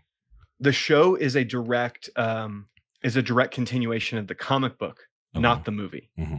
Because there's I can't remember where it was. I saw like a meme that was like the pitch for Watchmen, the TV show, and it was like a guy being like, "So I've got this idea for a Watchmen television series," and the studio's like, "Oh, like a sequel to the movie?" And he's like, no, not a sequel to the movie. It's actually going to be like a sequel to the comic book. And they're like, oh, the comic book that everybody loved, but has hated anything that's ever come and tried to continue that story. Yeah. Is it going to be like about like the political, like struggle and tensions of like world events and nuclear war and whatnot? No, it's going to be about racism. It's like, cool, we'll make it. Awesome. Okay. I'm going to check it out. Like how that shit got made is insane. Because it legitimately, it isn't about anything. It shouldn't have worked to have an audience at all. It should have alienated anybody. It should have alienated because famously anybody who likes the comic hates anything else. Mm-hmm. And people who like the movie do not like anything else. But everybody likes the show. Well, I like the movie and the comic books, so I should like the show. I like the movie and the comic books too.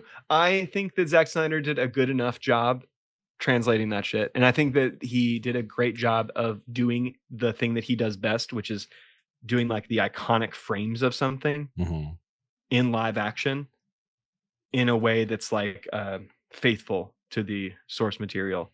And there's no way he could have made the end the same as the book because it would have been silly, except that the show goes, no, you can do the end. Okay. The show's like, no, the end works. You can make a giant squid monster work. Fuck, I can't remember how we got off on Watchmen. Oh, Tim Blake Nelson. You always ask me about podcast usually. I'm just gonna go ahead and say it right here. Me and Brian on Hardcore Troubadour, one of our episodes we did, I think it's the first movie that Tim Blake Nelson ever directed and wrote that Edward Norton stars in, called Leaves of Grass. We did a whole episode where we talked about Leaves of Grass because Steve Earle's in it. So if you like me and Jamie talking about movies and want to hear me talk to my other friend about movie, check out our episode where we talk about Leaves of Grass and have a fun time talking about it. I think I tell probably some embarrassing stories on it as well. That's awesome. I love Tim Blake Nelson, dude. He's so good in everything. Big fan. Just happy to see him crashing that check. Did you think he looked stupid in this, or did you like it? No, I thought it was fine. I honestly wish we got more of him, if I'm being honest. Because I wished it was more. Oh, like more like alien, like, or more big. Yeah, like more like what's the little guy from Green Lantern Corps? Sinestro type. Sinestro. Vibes? I wish we got some more Sinestro looking head in it, but I was fine with it. He kind of looked like the shit from The Last of Us is happening to him a little bit. Okay, got some cordyceps going on. Because obviously there was so much shown in the trailer that wasn't in the movie, and yeah, then there was definitely shots of him, walking through crowds and stuff that we didn't get. Yeah, I thought one thing the Screen Crush guy talked about was that the leader worked way more in the shadows than he did when you're actually seeing how fucking freaky and weird he looked. Yeah, and I agree with that. I think the eyes in the shadows was really scary. Yeah, because when you see him, it's like he just looks weird. He's not like a guy. Yeah, he's not like threatening or anything. He's like a little goblin. Yeah, are you okay? Next thing I've got is the treaty gets blown up because the Japanese think that Ross has orchestrated the whole thing. And then at this point, I'm like, I don't think he's lying. I'm pretty sure he didn't have anything to do with this shit. Well, because they got like the information from Stern. He's like, hey, here's like the documents proving that we kind of just set this whole thing up to make us look good.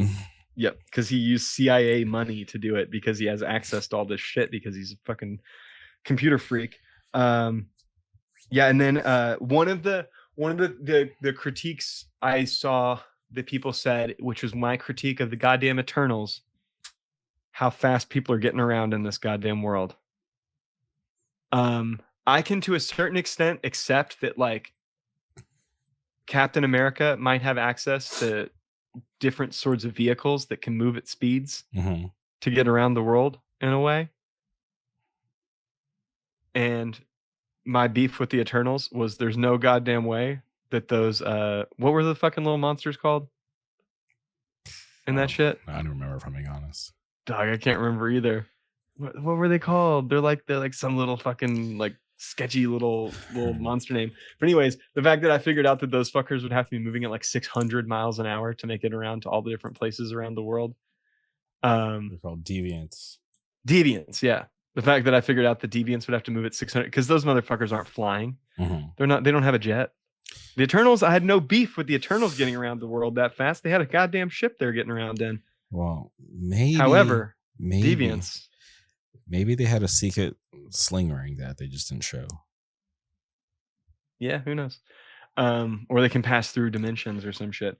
But regardless, that was my beef with that. And I heard someone say that these motherfuckers are getting around getting around the planet too fast. I can kind of give that one just because I critiqued another movie on the same thing. But you know what? I don't care. It's like I'm reading a comic book and I turned that page and you know what? Now they're on a goddamn aircraft carrier. And Ross comes clean with Sam about everything because Sam makes him. Which is nice because it's you're like I was always wondering like how are they gonna kind of like reveal this to everybody because obviously we're the audience we're seeing everything. Yeah, and then they get disrupted because two pilots go rogue, and then we get fucking Top Gun in the movie. Yeah, which I fucking liked a lot. Yeah, because it was a little different, right? Because yeah, it was cool. We got to see more people, fighting, not just like the main superheroes. Yes, you got to see the Falcon suits go up against regular military hardware, which was really interesting and really cool. And one thing I liked about it was if you can remember back to Winter Soldier when we meet Sam. And I didn't know because I was never a Captain America comic guy. I never read Captain America comics. The only comics I ever read that were Marvel comics really were X-Men comics. So I was never into Captain America until seeing the first Avenger and being like, holy shit, Chris Evans is Captain America. And I think I like him now. I was never that big of a Cap guy. And he's now one of my favorite MCU characters. But I did not know the Falcon connection. Oh, I knew that there was a Marvel character named Falcon. I didn't know he was completely tied in with Captain America. So when they introduced Sam Wilson, I'm just like thinking he's just some guy. Just some guy on base, another some soldier. Guy who's in the Air Force, who's flown missions over, Kabul, Kandahar. I can't remember which. They say like real missions, like real like Iraq War missions. And I assume he's just a regular pilot. That's and then wild. you find out he's a wingsuit pilot, and it's like, oh, he's Falcon. This is a character. I didn't know this. I'm learning this live because I never read Captain America comics before. So I really like the idea of seeing Sam go toe to toe with what I thought he was, which was just a regular plane pilot. Yeah, that's crazy. And trying to not kill anybody too. Again, well, they were trying to stop, a war from breaking out, right? Because we were on the brink of war at that very moment. So they were trying to save the Japanese from their own pilots because they were under control from Samuel Stearns from playing that song. What song was it? We didn't talk about it. I can't remember. It's not the worst song I've ever heard. It's definitely the song I would expect to trigger somebody to do something insane. Yeah, because you don't want to play something that's going to play randomly out in the wild. You want to play something that's very specific. It's like Blue for You or something like that. Yeah, I'll look this up real quick. The one thing I didn't write down. But yeah, I thought the dogfighting stuff was cool though. I really I thought the visuals on the Top Gun scenes were pretty well computer generated. And it was just so cool to see the Celestial again. Yeah. I will say this one thing. Me and Ashton kind of got in a little bit of a disagreement over because I think she's just like way more hypercritical of CGI, even when it is good. And I thought that the CGI in this movie was like elite tier Marvel CGI.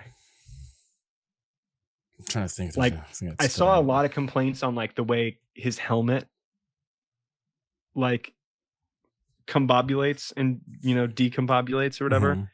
But in this fucking like F-16 scene, I was pretty sold that this looked pretty dope. Yeah, if I'm like racking my brain, there's nothing that really stood out that made me think like, oh, that looks kind of whack. There was no moment like that one moment in Black Widow. No, definitely not. Definitely not. That I can never unsee now. After you pointed it out to me. That's so funny. But fucking brutal. Okay, wait, but I found the song. You're right. It was Mr. Blue by the Fleetwoods. Gotcha.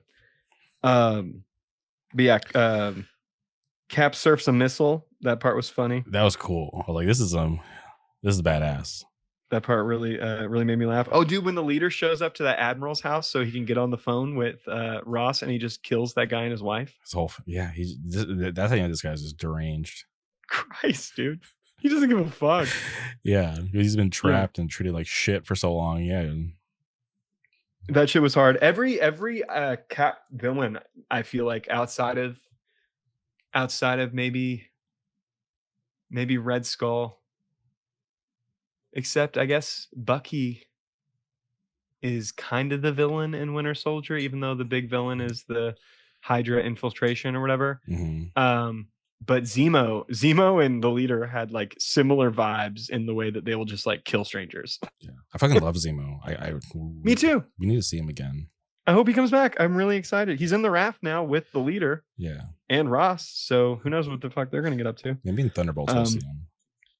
But yeah, last thing that happens, so they manage to stop the ship, but Torres gets fucking rocked. My first thought when he got hurt, because obviously he was trying to do too much and he ended up getting hit. Mm-hmm. As soon as he got hit, I'm like, new suit time. That was my first thought, was new suit. Because he got a hand me down. He got a hand me down, but you would fucking go there. I love that. I did not go there, so that's why we had this conversation. Because you point things like that out to me. That is fucking awesome. I love that. But yeah, and then the next and then Ross has the breakdown while the leader's trying to trigger him. But then because they're able to stop it in time, he fucking chills out. Yeah, because he comes down. The whole time I was wondering, I'm like, when are we gonna see the first hulking? Yeah. Well, he hits that table at one point and cracks it, mm-hmm. and like kind of is like freaked out, like what the fuck, dude. I will say one of the things that Dave told me this, and I agree with him. Harrison Ford acting his fucking ass off in this movie, dude. Dude, he did like when I was watching him, I'm like, damn, he's old, but he doesn't seem old right now. He cares. Yeah. What Dave at dinner, Dave was like, dude, Captain America is proof of how much Harrison Ford hates playing Han Solo. Because he will give everything to another role. Yeah. Even taking someone else's role who had the role for what, like 10 years? Plus, because dude, the movie came out like 2008. Yeah, and he was the last movie he appeared in was Black Widow. Yeah, I'm pretty sure. So yeah, no, insane. Yeah, Harrison Ford acted his goddamn ass off in this movie. Good for him. He earned whatever giant paycheck he got. And then we're getting close to the end, dude. The next thing is one of the best scenes in the movie. Bucky shows up. Dude, did you know this was going to happen? No. Me either. No, I'm watching it, and right, so like they're Sam is kind of like looking over Joaquin as he's laid up all hurt, and you hear someone come in the room. Yeah, and he says this room's private. And I just knew at that moment. I don't know why, Tyler. I got so emotional when. Me too. It was the only time I got emotional the whole movie. Yeah, honestly. Same here. I think it's because he just because of Bucky's relationship, not only with Sam but with knowing what Captain America is. Mm-hmm. So yeah. Oh God, dude. So are you going into this with no spoilers now? No spoilers. I didn't know anything.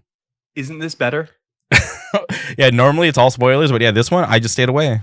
Isn't this better? That scene, yeah, I don't know why I got so emotional, but yeah, that was. It wouldn't awesome. have hit as hard if you knew that was coming. That's true. I did not know he was going to be in it. I'm honestly so thrilled he was just in it for this scene, because this was the perfect amount of Bucky to not distract from the story. Yeah, and this scene is the thing that this movie failed to do outside of this scene. is be inspirational. I do not think that the end climax is as inspirational as Bucky as Bucky carrying Sam or carrying Steve out of the water, or as is inspirational as Steve not killing Tony. Mm-hmm. I don't think the end of this movie is as inspirational as those, but this scene is the closest to those previous things in other Captain America movies. This scene is as close to Steve taking the plane into the water. This scene is as close to capturing that magic that the other Captain America movies have with Steve Rogers between these two guys who were so connected, who still represent Steve Rogers in the MCU. And I think their conversation, again, it's a wide shot. Yeah. You see them communicating. You see them smiling at each other. You see the way they look at each other. Mm-hmm. These two guys who've known each other for a really long time, and they've known each other's characters for such a long time too, that it's so natural the way they communicate with one another. It's the best scene in the movie. It's so fucking good. And the thing that Bucky says to him is one of the best lines in the movie. You know, like, what was it, Steve? God, I can't remember. I remember what he says about Sam, but I can't remember what he says about Steve now. It's like Steve gave something. It was like Steve gave people something to hope for, and you give people something to aspire to. Yeah, I think that's what it was. Right, and it really, because one thing we haven't talked about is the whole aspect of the one thing that people miss if they didn't watch The Falcon and the Winter Soldier is that Sam Wilson could have taken the fucking super soldier serum. Yeah. And chose not to. Yeah, because there's times where he was questioning himself, like, should I have just taken it? Because, you know, these, like, certain situations, like certain fights would have been a lot easier for him. Yeah. And it's important that Sam is just a regular fucking guy who's just this brave and cares this much to put himself in this danger, to stand up against these different forces or these different, like, events. Because this isn't even really a force. This is an event. Yeah. In this movie, this is a man having a breakdown. And like even in that moment, I like just the like hate that he got. Like it just made me think about all the hate that he got in, like, you know, Falcon Winter Soldier when he was just, you know, brand new as Captain America, and just like in that moment, just thinking like, wow, this guy has so much weight on his shoulders, and people don't even know. Yeah, and Anthony Mackie does too. Yeah, no, for 100%. Yeah, because there are people who aren't happy about there being a black Captain America. Yeah, no. You mentioned earlier how you weren't, you know, reading Captain America comic books. I was like heavy into comics when that actually happened in the comic books. When Sam Wilson took over as Captain America, same thing. People were like, we don't want a black Captain America, and I'm like, dude, it's 2011, 2012. People were thinking like this is fucking weird. It's crazy, dude. It's crazy how people can't take like a few steps back from their position and go, this doesn't look good.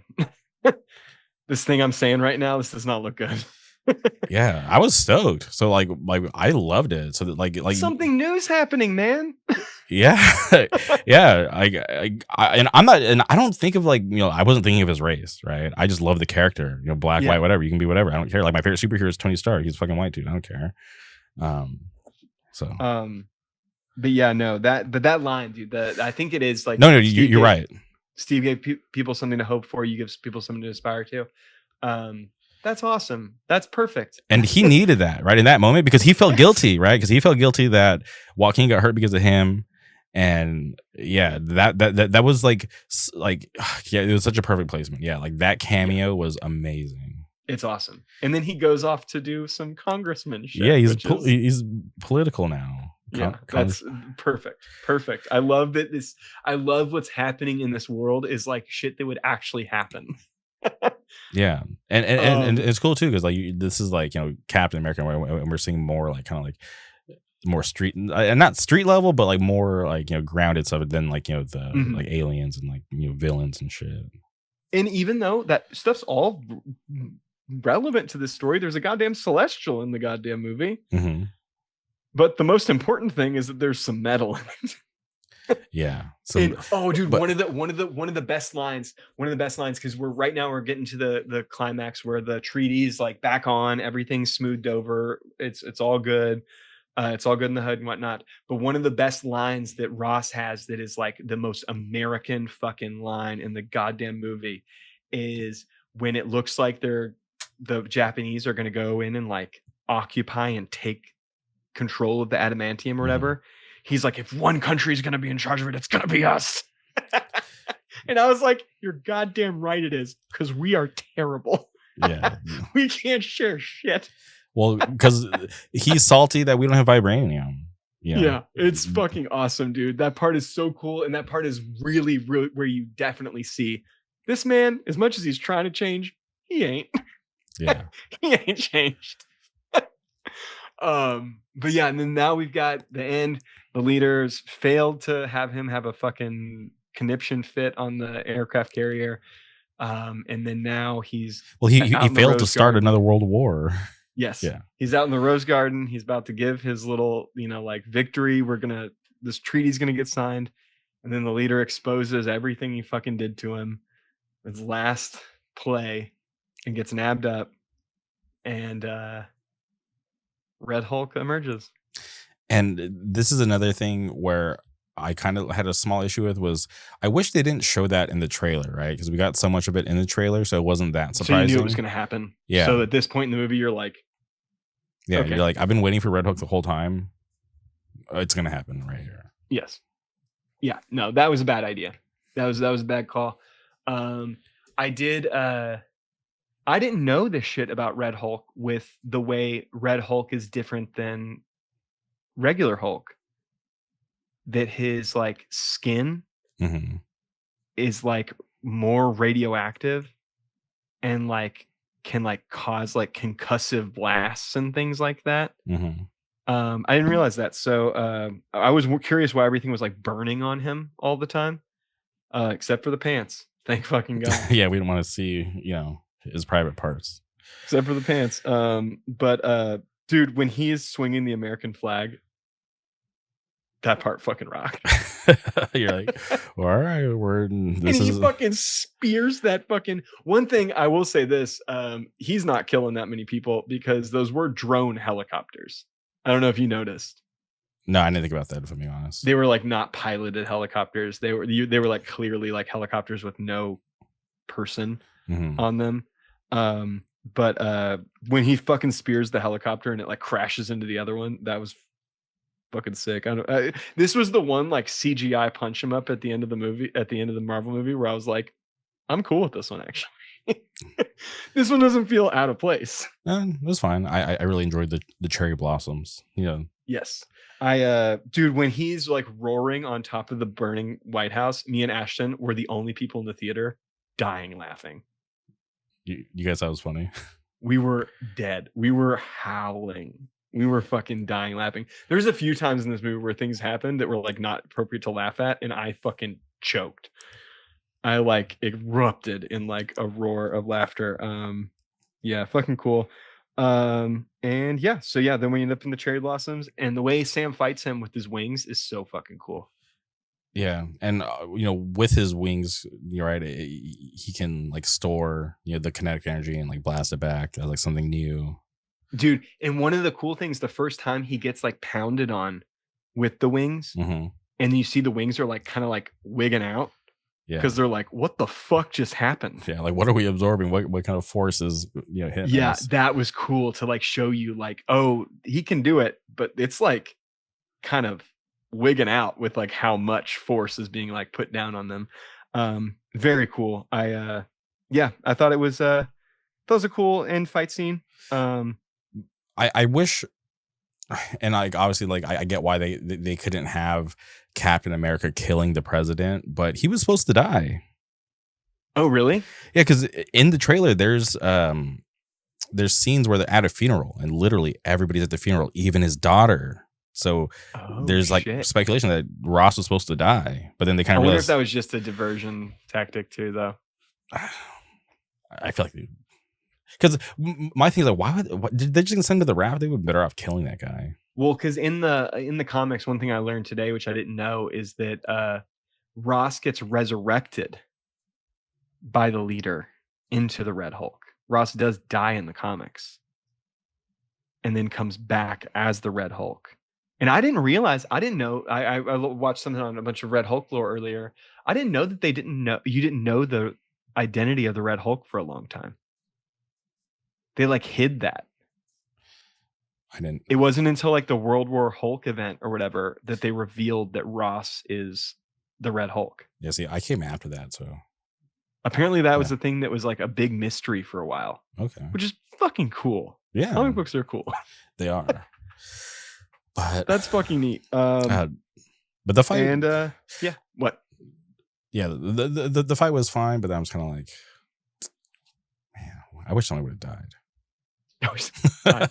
I mean, those cops died. That admiral and his wife died. Dude, they got Dunphy died. Yeah, a lot of people died, but not. I just wanted Ross to die. No, I understand. I think he's.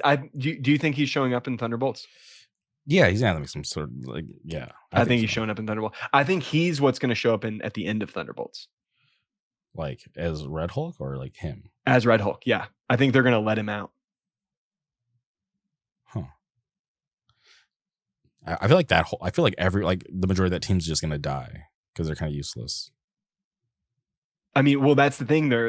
I've only seen the trailer that played the other day when we saw Cap. But one of the things that one of them says is like, "What are we gonna do? None of us have any powers."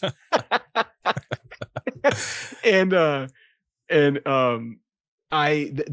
to me, that line specifically, "None of us have any powers," makes me think that when it's all like looking pretty fucking bleak, Red Hulk's going to show up, and that's going to be like the redemption for Ross in the MCU.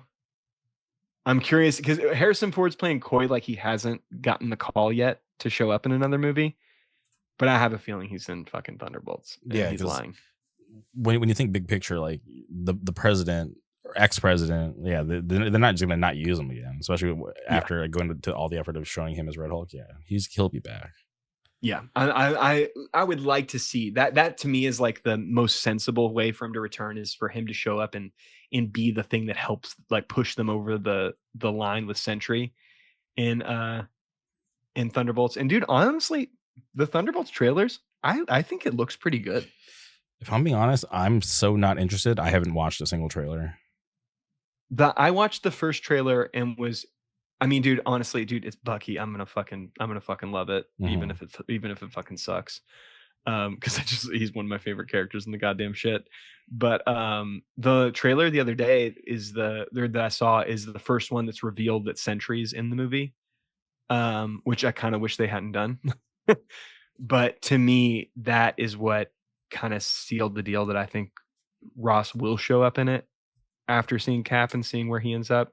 But then also, I thought the trailer made the movie look pretty fun. I just hate that U.S. agent. He should be dead. I like him. I like Wyatt Russell as an actor in general, though. Okay. So I'm pretty in for his character. Okay. Can I tell you my favorite thing about Thaddeus Ross being like such a big thing about this movie? What's up? We got to see Betty Ross. Yeah, Liv Tyler, dude, that was a great. Last thing, shit ends at the raft in a nice little bow. But she's so beautiful. After all these years, she's still beautiful. I love her. She just looks very much the same. It's pretty impressive. But part of me was like, is that really her? Did she show up, or is this CGI? Yeah, no, Liv Tyler looked great. I like the ending. I thought it was sweet to see them reconnect. Yeah, and also like very bittersweet at the same time. Yeah, because he ruined her relationship back in the day, so she's been hella pissed. But yeah, my final thoughts I wrote on this is some of this crap is sappy, some of it's melodramatic. It's a Captain America movie, the fourth one at that, and it's better than I expected. Yeah, I'll give it like a solid 7. Yeah, I think 7's fair. I think the only things that really took it down for me are that lack of chemistry in some of the scenes because of the clear distance these actors had from each other while filming, and that distance being them not even looking at each other delivering these lines. And I think that might have led to some of the melodrama and some of the sappy motivational shit not hitting as hard, which is what the Captain America movies typically do better than the other Marvel movies, is have these like kind of inspirational messages. And it was way less America propaganda stuff than I expected, even though it was a great car commercial and a wonderful commercial for the Air Force. And SEAL Team 6. I think that it was exactly what I hoped it would be, honestly, but didn't think it would be. Yeah, it was as good as I hoped it would be, and better than I thought it might be. Yeah, the way I looked at it, I was like, this is on the same level as Falcon Winter Soldier. Right, because they both had high budgets, so I was like, "This is great. I'm happy." I've heard people say it's the worst Captain America movie, but that doesn't say too much because every Captain America movie is really good. Yeah, I'm not a Captain America fan, but when I walked away from the first Avenger, I'm like, okay, this was actually pretty good. Winter Soldier, oh my god, amazing. Civil War, dude. Yeah, it had a big it had a big order to fill. Yeah, to get anywhere close to being as good as those. And I thought that everybody did a really fucking good job. The only thing I wanted to talk to you about at the end, do you have any final thoughts? Because there's one thing I wanted to talk about Anthony Mackie in general and ask if you'd seen it or anything about it. But do you have anything before we move on? I think I know what you're talking about, but trying to think. Final thoughts. I'm happy Isaiah got out again. Me too. Yes. Yes. And also I'm glad he was a dick too. Yeah. I'm glad he was a dick at the end. Yeah. And the idea that he hangs out with the little widow is very funny. Yeah. It's like, wow. And they go to basketball games together. That is precious. Yeah. Okay. Yeah. I'm glad he got a happy ending because he hasn't had much of a happy ending. He's had a rough go. Yeah. It's been a tough, it's been a tough, long life, and it's going to be a longer one because he's going to live longer than a lot of people are going to. Yeah. Yeah. He might outlive Sam Wilson for real. Yeah, one of the things I saw, did you see the interview that Anthony Mackie's done? The one he's catching heat for? He's getting like some shit for. Yeah. But I think he says the realest thing about America, not just acting. Yeah. And it's the success isn't earned. It's given thing. That is something that made me, I saw that before going to see the movie. Okay. And it opened me up in a way to Anthony Mackie as like a person and like artist and actor, like in a way that I don't know if I was before. I liked him. I've liked him since I saw him in I think the first thing I ever saw him in was Pain and Gain. Okay. And I've thought he's been a good actor in anything I've ever seen him in. Even if he's kind of played a similar character in a lot of things. I've thought I've seen him be funny. I've seen him be serious. I've seen him be action star, and I've enjoyed him. But him giving that interview and talking to all those like sports guys and saying like it didn't matter how strong or how fast or how good you were at whatever you were doing, somebody believed in you. Somebody picked you and points to all these guys. And there were 50 other people behind you who are just as good as you that never got the opportunity. But because somebody picked you, you got that opportunity and you were able to succeed. And that idea that Anthony Mackie is, which is funny because I've seen like, there's like all this like discussion about this interview where like there are like a lot of like racists saying that Anthony Mackie is like talking about how like white people get handed things that they don't deserve. But what he is saying, if you actually listen to what he's saying, is that anybody gets handed things that they don't deserve fully. And what I've seen a lot of, there's been a lot of like right-wing people who have said, because he talks about there being like a crisis in masculinity. Yeah, it says the death of masculinity. The death of masculinity in their Mhm. communities or whatever. And people are being like, oh, thank God, I thought he was woke. He is woke. Because if you actually know what Anthony Mackie believes about masculinity, he believes in it. Masculinity is vulnerability.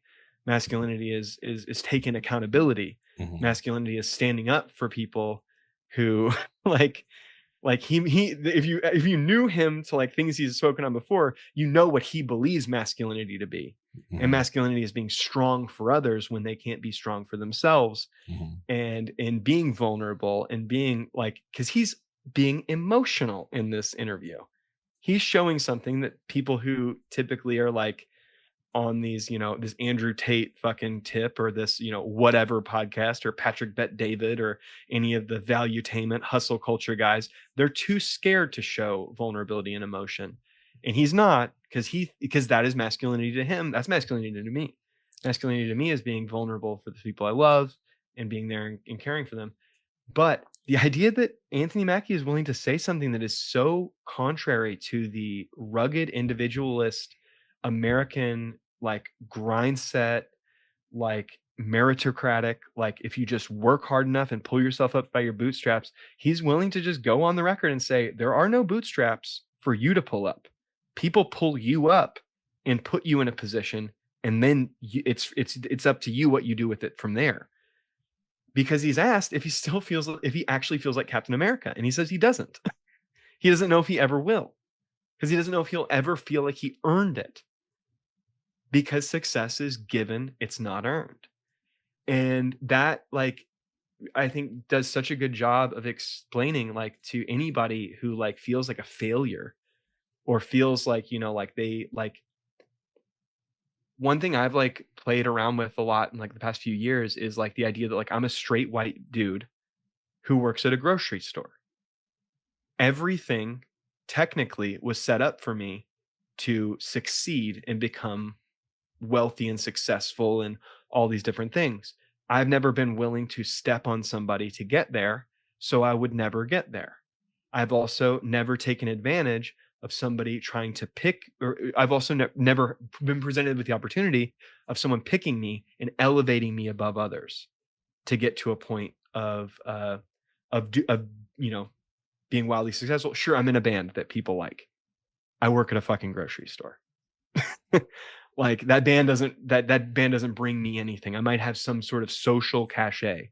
And if anything, all I do with that social cachet is try to get people to see the value in themselves and value in the people who they care about and love to all take care of each other and yada yada.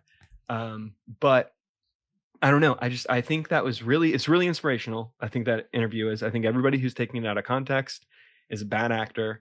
I think everybody who's misunderstanding it is an idiot. And I don't know. I just really appreciate that. And I'm usually not somebody who likes somebody being on a pedestal, but like I appreciate this man who has this platform being honest. Yeah, because a lot of these people, you know, they're too scared to be honest, right? Because they say one wrong thing and boom, you're canceled. Bye. You know, but for him to be real about, you know, his situation, yeah, it's awesome. And he's saying so much more than he actually is too, which is I think the real thing is like finding that way to say so much without like saying like, you know, you don't have to do these like slogans like, you know, no trigger words or anything. Yeah, you don't have to use these things. You can just talk like a real person. It's Bill Burr right now. Like I'm not Bill Burr's out here talking like a normal person okay about the issues we're all going through. And so many people are responding to that because he sounds like their uncle. He doesn't talk like a politician.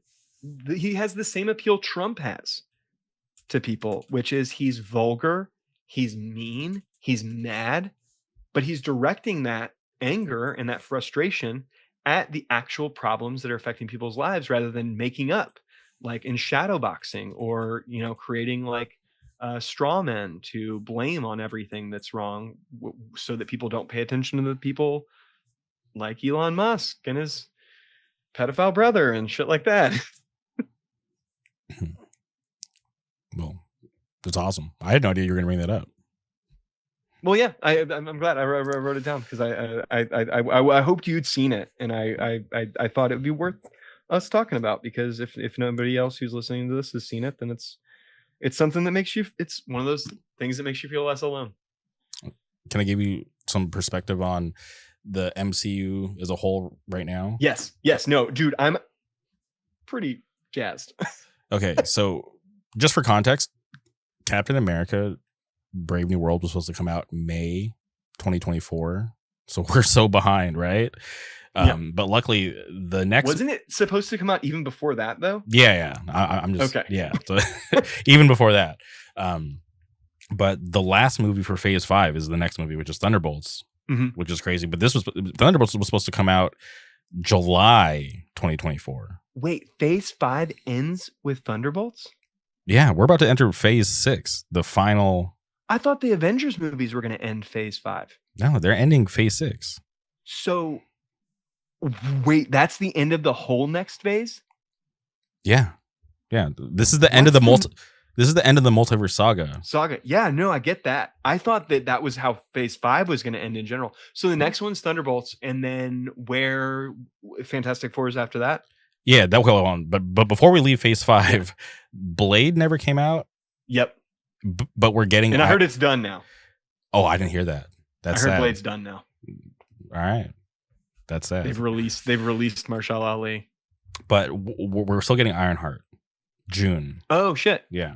So okay. As far as I know, Ironheart's coming out June. So Daredevil, Ironheart, the last shows for this phase, and then Thunderbolts is the last movie. And yeah, Phase 6 is supposed to kick off with Fantastic Four. It looks sick. I am very happy with. I know you're very happy. I'm very happy for you. I'm very happy for that cast, man. I think they just look awesome. Yeah. I think they look awesome. And one thing I'll say that has me excited about Fantastic Four, based on the trailer, looks like there's a lot of interplay. Looks like there's a lot of conversations between the characters. This is Marvel's first family, so it looks like there's a lot of care, a lot of love, a lot of bad feelings, a lot of sorrow here in this movie, and I'm game for it. I'm very interested to see. I think that, and that's one thing I think I'm gonna like about Thunderbolts, because with an ensemble cast like that, you're gonna have to get a lot of interplay between these characters, and that's where I think this movie could work well, because that was the best parts of the Suicide Squad, which sucked. The first one. Yeah. The best parts of the first Suicide Squad were how those characters interacted with one another. You didn't think Joker was the best part? God damn. I'm just kidding, obviously. Tough. But yeah. Oh, dude. Oh, I've got to. Speaking of Jared Leto, I thought about this the other day, and I meant to write it down in my cap notes to bring up to you. I'm reading a book right now about the blood industry. Okay. And they brought up Morbius. That's so funny.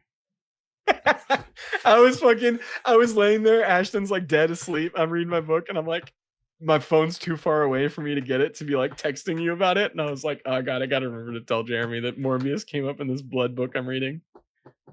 And is this like a real book or like a fiction? No, it's a real book. It's about the plasma industry. It's called Blood Money. I can't remember the authors. I think it's this lady, Kathleen McLaughlin or McLaughlin. It's pretty interesting. It's basically about like how like we are like the vampiric industry of like taking advantage of people who are desperate enough to sell their blood, even though it sometimes leads to them feeling like they've had their blood sucked. And there's the like economic situations that people around this country are in, where that like wherever you live, that there are blood extraction centers. Those blood extraction centers are like supplemental income for people to just like get by on top of whatever other job they've got or whatever cost of living they have to cover. And it doesn't pay you enough to get out of that. It pays you just enough to stick around to keep you doing it. People donate plasma doing that. It's a thing out here. Yep. It's a thing in hardcore. A lot of bands used to do it. And I used to be friends with tons of people who did that in between tours as a way so they wouldn't have to get a real job, so that they could just stay on tour. It's not good. It's I ugly. I recently went to a comic book convention, and they're like, there was like all these people with signs advertising, go to the second floor, donate blood, we'll give you a free exclusive Thunderbolts t-shirt. And I'm just like, I'm good. I don't want to give my blood for a damn t-shirt. Well, so donating blood, though, I will say is like donating blood is a different thing than plasma. Apparently, I know this because of this book I'm reading right now. Because donating blood is like going into blood banks that like helps for like people who are going through traumas and different things like that.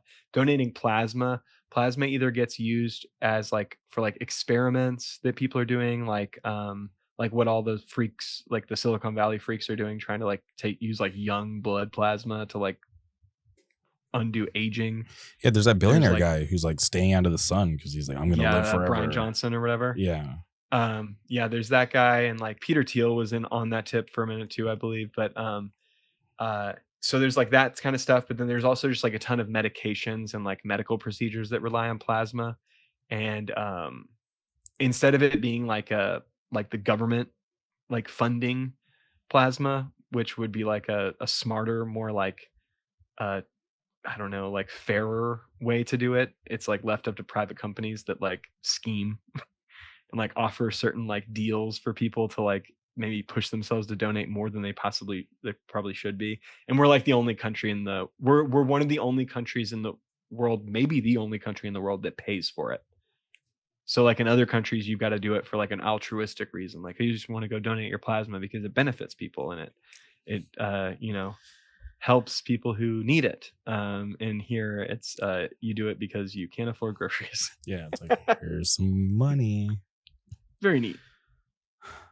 Interesting. All right. Well, what if that's the next on our list?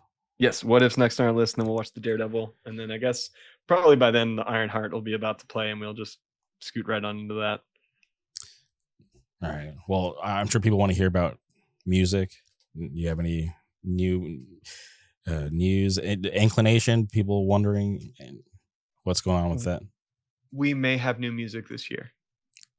Okay, we're still pretty early on, so that's good news. We may not have new music this year. If things work out, possibly, I may be recording demos soon. Okay. Your buddy Isaac, he's on a hot one right now. He's on a hot one right now, dude. I'm assuming. Have you talked about the Couldn't Be Me stuff on this shit yet? Have not. Dude, it's fucking awesome. Couldn't Be Me's cool, but if I'm being honest, Everybody Dies is my shit. Everybody Dies is fucking awesome. I'm very picky about death metal stuff because I am like an idiot. And I only like it when it's like kind of fun and you can like mosh to it. That shit, you can mosh to that. You know what I was surprised about? Because he does like like backup vocals for Inclination, his other bands. So I thought at least sound like that. I thought at least one of the two would, and when neither of them did, I'm like, this guy's insane. He's a fucking asshole, dude. He has this like amazing like voice that he could use, but he's like, nah, I'm gonna just do something else. But it's still good. It's still really good, dude. Brian, who I do Hardcore Troubadour with, he pointed out a thing about Couldn't Be Me, and when I heard it, because I hadn't heard it yet, he just texted me about it because I'd heard these songs. I heard this music. Okay. Like months and months and months ago. Like he's had Couldn't Be Me in the pipe for like a while, but he hadn't done vocals on it. And so I had only heard, I know I'd heard the last song, and I definitely heard like at least like one of the other ones he'd shown me. Because it's just him by himself just fucking around.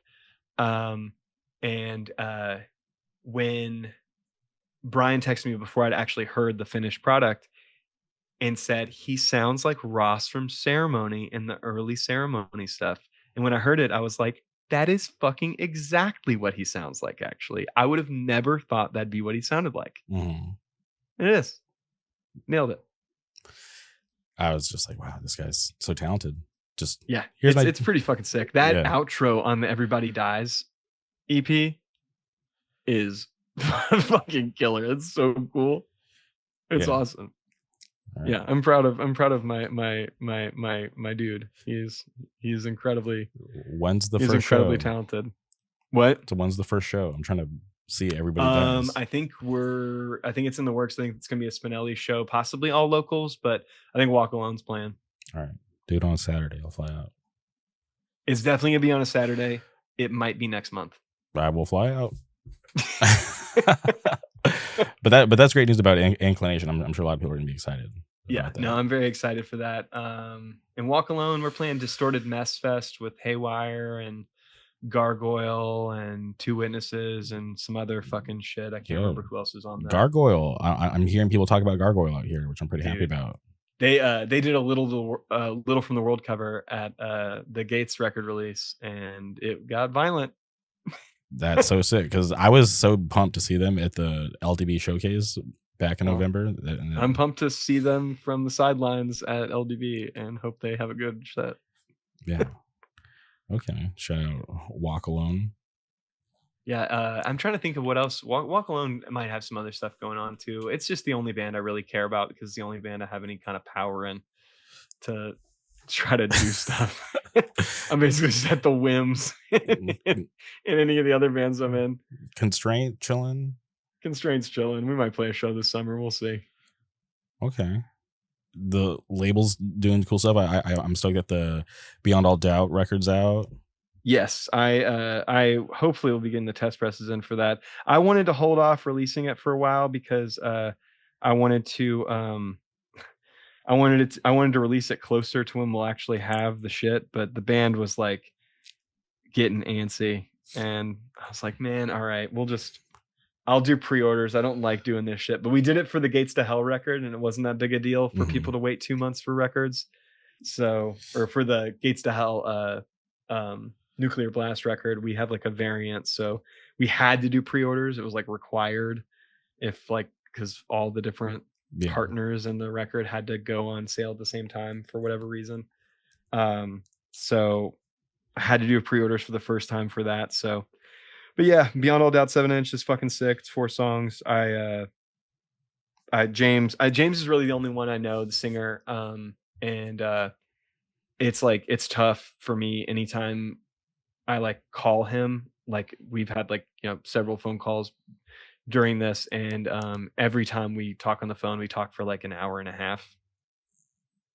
It's a long time. Just can't get off the phone. Yep. But yeah, no, he's awesome. I really like. I wrote a little thing in the Substack about it, but when we played with his old band in Arizona, I was just very inspired by like the Arizona scene and how much like hometown love they had. And then I remember seeing like the tsunami show that happened there at the Nile Underground in the upstairs and being like, holy shit, like Phoenix has something very special right now. And when they hit me up about trying to do a record for Beyond All Doubt, I was like, hell yes, I want to do anything for an Arizona band right now. So I'm glad they're the one. I was in Phoenix recently because I flew out for a K-pop show. And I went to the concert, whatever, and then I stayed an extra day to hang out with my buddy Peter. He sings and plays the bass for this band called Gem from out there. Okay. And we were going on like this food tour, and we were at this cool pop-up. It was like right behind this tattoo shop. I wish I could remember the name, but it was like an anniversary for the tattoo shop, and there was like one of the local hardcore dudes like had this crazy like focaccia pizza thing that he was doing, which was awesome. Really good coffee, whatever. And like we were like just like talking. I'm like meeting people, and there's this guy there. He was like, yeah, I just moved out here from like Milwaukee. And I was like, oh dude, like have you ever heard of Reality Check? And he's like, oh dude, I played in that band. And I'm like, oh, fucking Small World. And he was like, yeah, I'm just out here now playing guitar in my newer band. We're called Beyond All Doubt. I was like, dude, I filmed your band in Pomona. Like the 2 times you guys played Pomona, I was there. And he was like, oh no shit. He's like, that's so sick. And then he was just expressing about how excited he was to have like their record on LDB, which I thought was really cool because he didn't know you and I were friends, because I didn't tell anybody about it. But it was just cool to hear really flattering things about you and the label from somebody who like obviously didn't know about like our friendship. That's awesome. No, I mean, dude, they're a band that it's been really nice. The last few things that we've done have been for bands that like seem really excited and energized about being on the label, because I mean we're not that big of a deal, but it's I don't know, it's just nice to feel like not even that like people care to be on the label, but people just care to be doing music and doing hardcore in general. Like I feel like so much of hardcore can be like being over it or, you know, being too cool. And it's just, I don't know. I think it's inspiring when people give a shit and aren't like embarrassed by the act of giving a shit. So I don't know. They're definitely a band I'm super excited to be like working with. But yeah, dude, we've had so much fucking shit come Dude, out since the last time we talked. I feel Highway like. Eyes, which I Yeah, was like, Highway Eyes 7 I'm inch. like, what is this? This is awesome. Dude, you like it? Yeah. I checked it out because I just loved like the cover art. And I'm like, oh, this sounds like it'd be cool. I checked it out. Oh, this is cool, like rock band. Dude, it's fucking sick. So that's Nate, who played guitar in Rattletooth, my old band. Okay. Very different kind of music. But it's Nate. He plays guitar and sings. This guy Duncan plays bass and sings. And I've known Duncan forever. Uh, I actually one term I'll say this. We're deep enough in the podcast that anybody who's listening to this probably won't tell him I said this. Um, I feel like we're deep enough in this that nobody he knows is listening right now.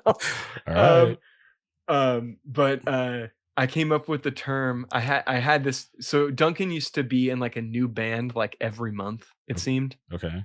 When I lived in my first punk house when I was like 17, 17 through 18, I lived in a house called the Black Bear Lair. By some people, I called it the Story Avenue house because I think it's cooler to call a house by the street name. Okay.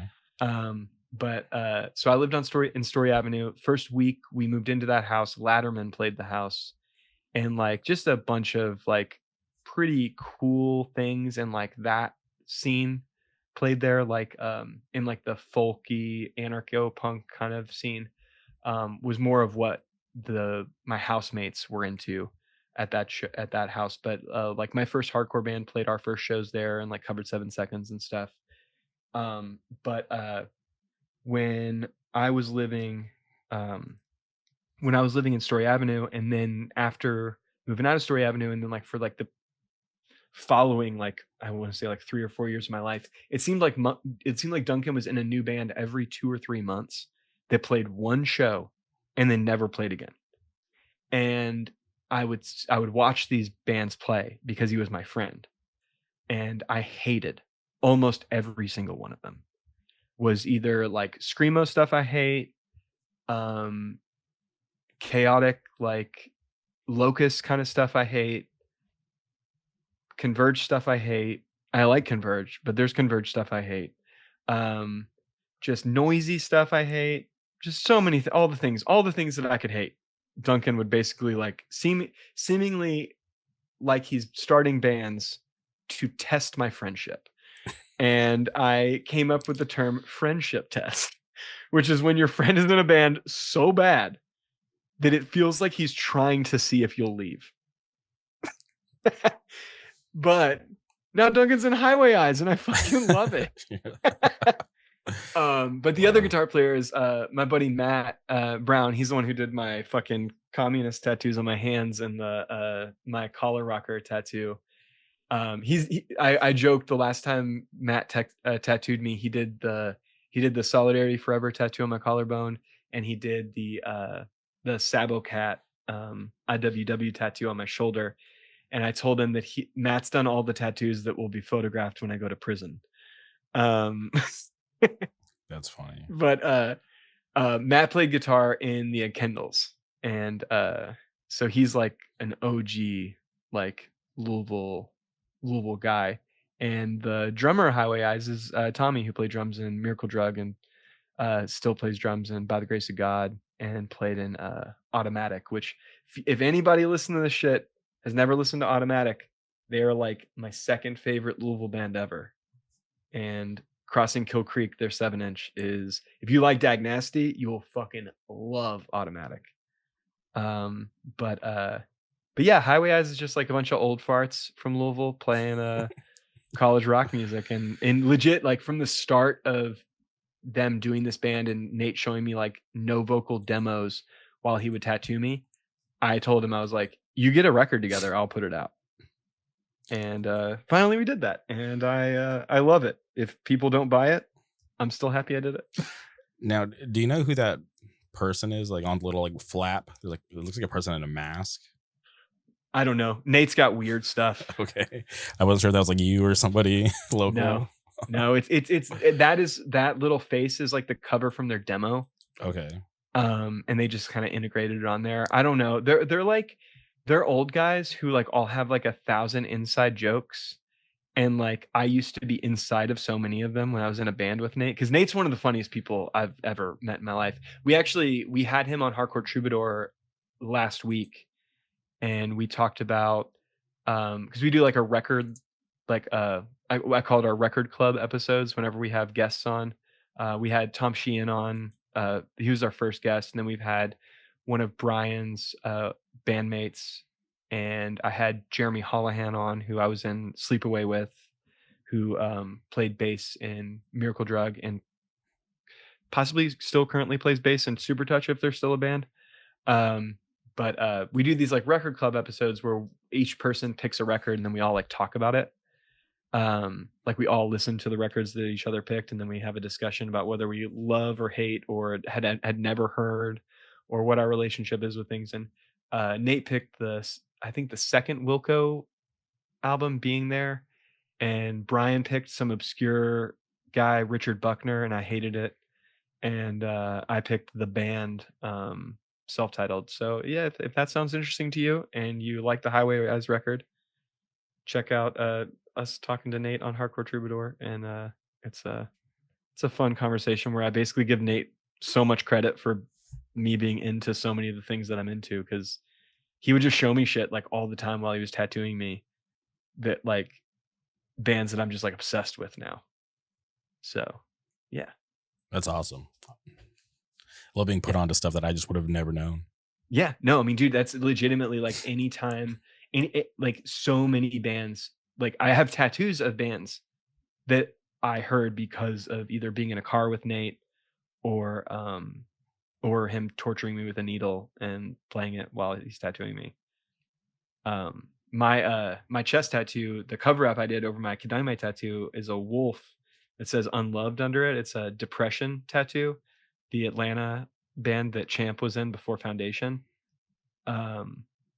Nate showed me that. I think I talk about it in the interview I did with him on the Substack, but one night I rode along with him to deliver newspapers. He has had like a million jobs.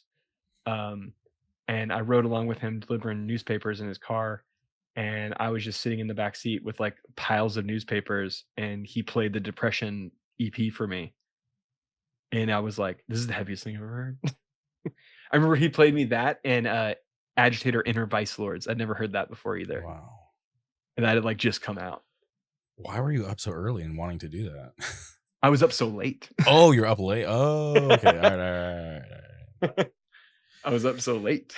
That's crazy. And he's got nothing to do. I was off the next day and I wanted to hang out with my friends, so he had to deliver papers. So I was like, I'll just roll with you. The things you do when you only work 28 hours a week. I remember those days. What great days. Can we get back to those days? Yeah. You mentioned the Substack, and I obviously I'm like, I was subscribed to the newsletter, so I was used to, every Friday we'll get an email, but now it's like these debriefs are just coming in, and I'm like, oh, this is nice, getting to hear like, from like multiple times a week. Like, is there a schedule to it, or are you guys just sending them out? When I have time. Oh, okay, got it. Okay, when I have time to sit down for 2 hours. that's what I was curious about.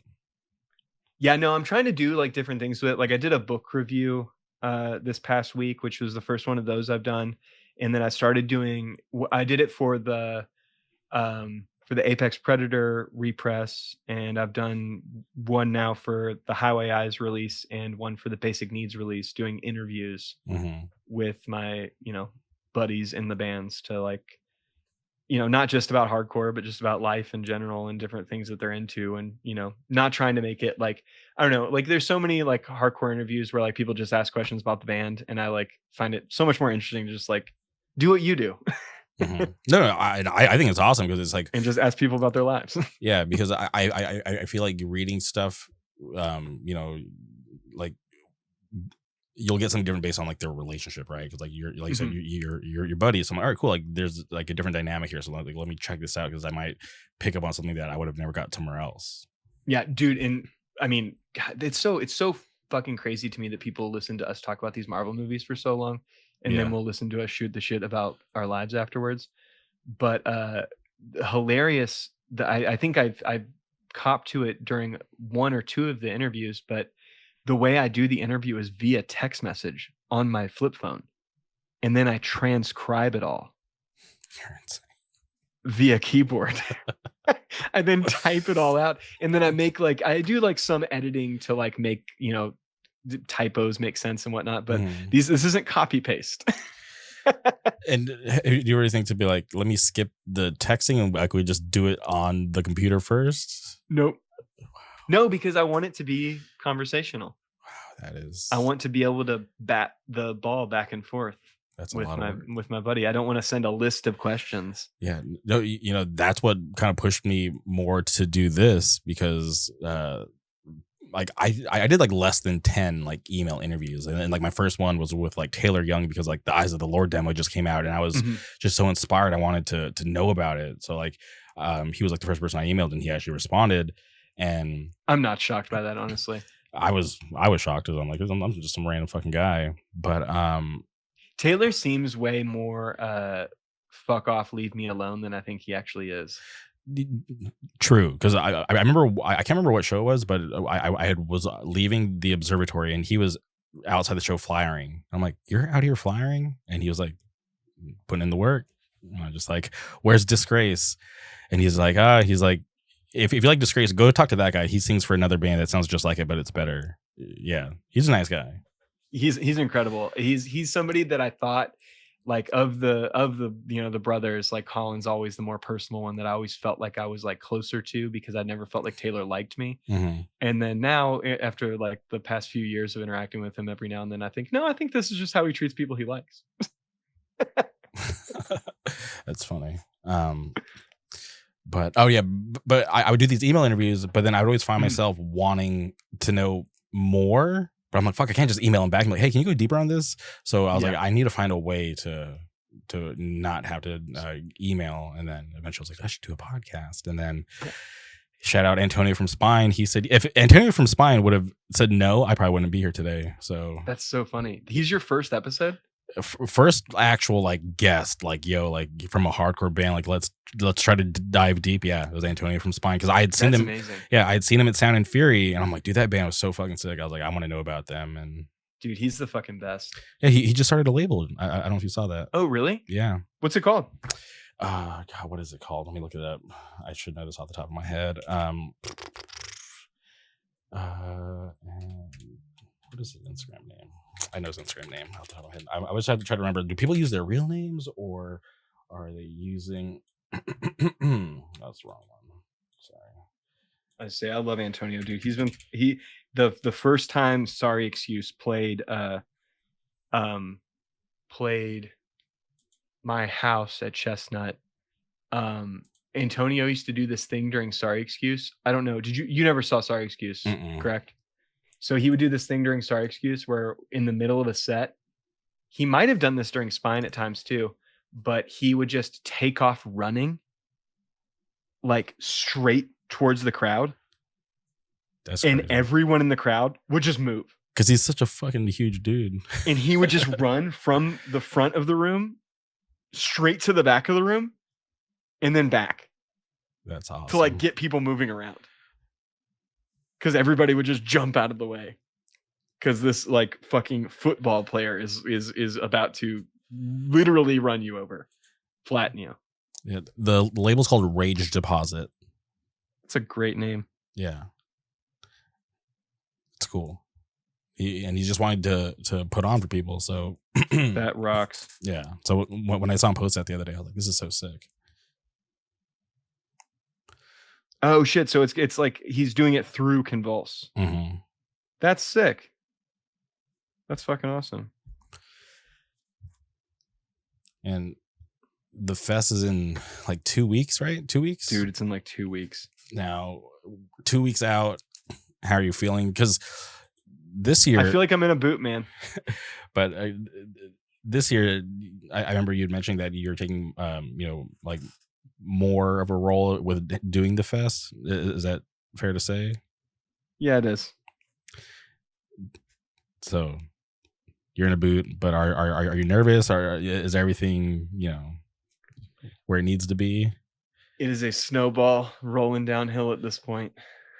You can either get in the way and let it run you over, or you can just let it go and see where it ends up. Okay. I'll be That's there. all I got to say, dude. It's been a thing. It is there's a lot of shit involved. I will say this, man, Ashton has done so much more work than I have. Shout out She's done Ashton. so much more emailing. She's been the one organizing volunteers. She's been getting the medic stuff together. We went and measured out the venue for vendors and whatnot. We've done everything we can do. Now the only thing we can do is just be there and hope that nothing goes wrong, and hope that enough people come that it does well enough to not lose money. And everything's hurting this year, man. It's just with so many fests canceling around the country, like all the big fests. It's not going to be as big, I don't think, as it has been previous years, but that's just because people don't feel. No, I'm just curious. Layout wise, is there anything different from this year versus last year, or is it pretty much the same? Same deal. Obviously. Same deal. That room can't be really set up any differently. I'm curious, depending on how this year does, if we try to move to a smaller room next year, or if we just keep doing it here. I'm the money, man. The money is so much. It is so scary. I can only imagine. Probably shouldn't go that deep into this right now. Yeah, no. But it's just crazy, just being on the other side of it and knowing how much is at play. Like even just like production, staffing, like different insurance, like different things like that. There's a lot that goes into it. And I wish we could get the ticket prices down more. I had nothing really to do with the pricing out on things like that. I feel like certain bands, it would have been dope to maybe get them to play for less money, but yeah. Yeah, I mean, it is what it is. Like, I think hardcore is going to have a reckoning right now with some of these paydays that bands have been able to enjoy, that going into an economic recession is going to become untenable for these things to keep continuing, and also have an audience that is well attended and active. I mean, you can play a big expensive show to a bunch of people who came to drink and stand in the back with their arms folded.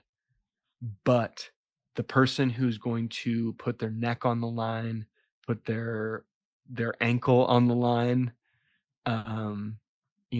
put their knee, their back, their their brain, that person is living check to check. That person is scrounging their money together to be able to afford a shirt. So when those people can't afford to go to shows, the shows aren't as fun. And that's my big bugbear right now with a lot of these high ticket prices that are happening. And the pre-sale thing is something me and Mike Shaw talked about after we played that kind of bunk Mindforce show in Queens last year, because we played a show with Mindforce in Queens, and then we played an insane VFW show with Combust and Private Mind and Ultimatum, and I can't remember the fucking other local that played that show, but they were, for a local, they're fucking awesome, and the kids were fucking moshing. But yeah, I mean, after that show, me and Mike were talking about it, and I was like, what the fuck was up with everyone standing in the back the entire night, even during Mindforce? Like, people were standing in the back. Like, I was going off almost the entire Mindforce set. I shouldn't have been able to do that in New York. It should have been too crazy for me to be right up front the whole fucking time. But people were there to drink. People were there to stand literally 20 feet from the stage the entire time. And those are the people who can get a ticket pre-sale when it comes out and sell the show out. And then how many other people bought the ticket pre-sale, sold the show out, and then couldn't get a babysitter or just were too tired to go to the show in general. You know who's not too tired to go to the show in general? The kid who's asking for money outside the show so he can get in. Yeah. The young kid who wants to Yes. hit the And that's pit. my thing is I think this needs to return to being a youth centered, youth oriented thing. It needs to move back to, cash only shows. It needs to move back to no pre-sales, no guarantees, door deals. It needs to move back to fucking the way Gilman ran things, where you determine who gets paid what based on who had the best reaction, based on who feels like they earned and deserved. I mean, this is, to me, like it's really funny because I'm like the most like anti-capitalist motherfucker I know, yet this is like real, like meritocratic, bootstrap capitalist idea that I have on things, that like you earn your ability to say like you're owed this much money or you brought this many people to the show via being a good ass band, an engaged ass band, a band that gives a fuck, to put on a good show, to write good songs, to have meaningful lyrics and a meaningful interaction and relationship with the audience that makes the kids go nuts, that makes the kids care,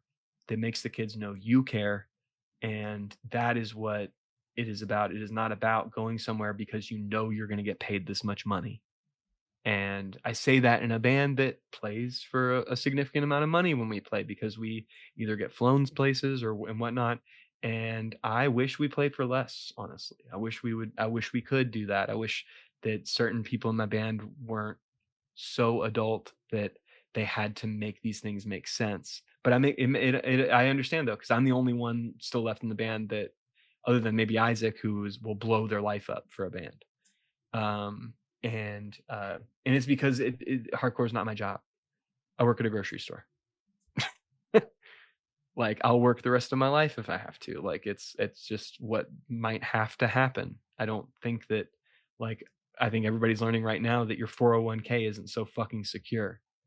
That like maybe your savings, your investments aren't so fucking secure. The thing that matters in life is not making a lot of money, it's having a lot of fun. It's having a lot of friends, it's having a lot of connection, it's having a lot of experience.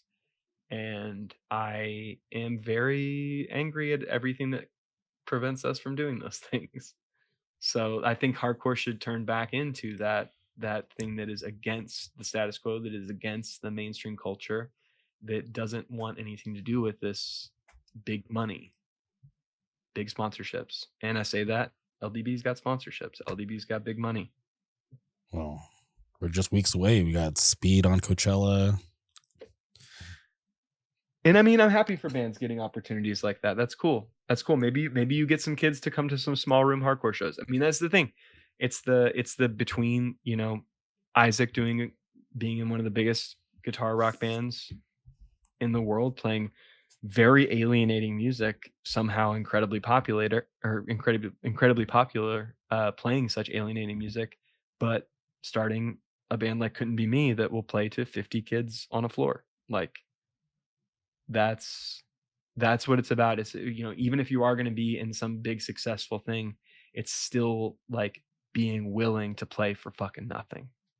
Yeah, still being in tune and in touch with what's going on. And I don't know. I think hardcore is gonna have a reckoning soon, and I hope people don't take anything I'm saying with like bad energy, because I really don't want people to I just don't want people to lose a bunch of money, man. And I think that like making promises to that will end up like financially ruining people who just wanted to get a band to come play for their friends.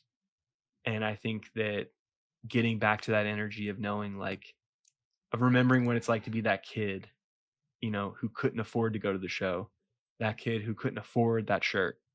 And I don't know, and just doing what you can to try to make it more accessible for people who are in the shoes that you might have been in when you first started coming around. That was me. It was Giving people the experience you wish you had. yeah, because I had to pick merch or Del Taco after the show. Or I picked merch over food often. Dude, there was one time I wish I would have picked merch over food. Bleeding Through had like Boondock Saints line of like merch, and like it was like the iconic, like, you know, the hand with the guns, but on the guns it said Bleeding Through. Oh my god, it's just, and I didn't buy it because I was too poor. That's so funny. I wanted Del Taco. My big regret is not getting the Cold World demo the first time I saw them at the return show in Richmond at Nancy Reagan with War Hungry and Race War and Down to Nothing. Cold World had these like ugly Lakers shirts. You might know the shirt I'm talking about. No, I'm not familiar. They're like yellow with purple ink Lakers shirt. Okay. They were ugly. They sucked. I didn't like the design. By the time I made it up there, they didn't have my size anyway, but they had the demo on vinyl. Oh. Should have bought that. I didn't collect records then. Should have bought that. I'd be so stoked to have that now because that was the first out-of-town hardcore show I ever went to. I have nothing from it. Damn. Because I stood in line to get a Cold World shirt and they were out of my size by the time I got there. All right, young kids, think of the future. Buy bigger sizes. You're going to grow into them. Yes, buy XLs. Just buy XLs. They're forever. Yes. I'm in my XL era. I'm trying to get rid of all my larges. I'm in my XL era. So, dude, I've been in my XL era, dog. It's the place to be. Well, I'm just in it now. But fuck, Jamie, this has been fun. This has been fun. I will see you sooner than later. I will be in Louisville. You're going to pick me up from the airport, right? I never asked. I just assumed. Dog, I'm going to pick you up from the airport. I might still be off work. Okay. And I'm healthy. I'm going to vlog. I want donuts. I want to do cool stuff. Dude, the fucked thing is I'm going to be so not that tired this year because I can't mosh. It's going to be weird. Yeah. I haven't experienced a fest since the fest was called Midwest Blood Fest where I couldn't mosh. Damn. That's a throwback. Yeah. I want to say there was 1 year. It was the year that Another Mistake opened with a Ramallah cover that I couldn't mosh at the fest that year. Because then the next year, so that year I tore my ACL the year before. Because I think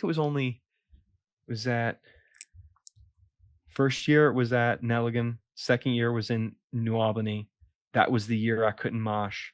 The third year was at New Albany. And then the fourth year, I think they'd moved at that point to the Cure Lounge. And it was at the Cure Lounge for 2 years. And then it moved to Riot. I think that's the order of events. I don't think it was at any venue for more than 2 years before having to move until it made it to Riot. Yeah. Yeah, I guess the venue's never been anywhere more than 2 years. I don't think it was because it wasn't a production house. But yeah, the first year production house, because I tore my ACL after the first fest that summer, and then I couldn't mosh the next year. And at that fest, I did a stage dive after doing vocals during Will to Die, and I dislocated my elbow. So I've got a hurt knee that I can't mosh. But I said, fuck it. And I did a stage dive. I got dropped and I dislocated my elbow. I remember sitting there looking at my arm completely out of whack and laughing while everybody else is like freaking out. And then I just grabbed my wrist and just fucking yanked the shit and popped it back into place. And then the next year at the fest, when I could mosh, I had a broken hand from that Right Brigade cover incident that I mentioned earlier. And I was beating the shit out of people with my cast. That's crazy. Yeah.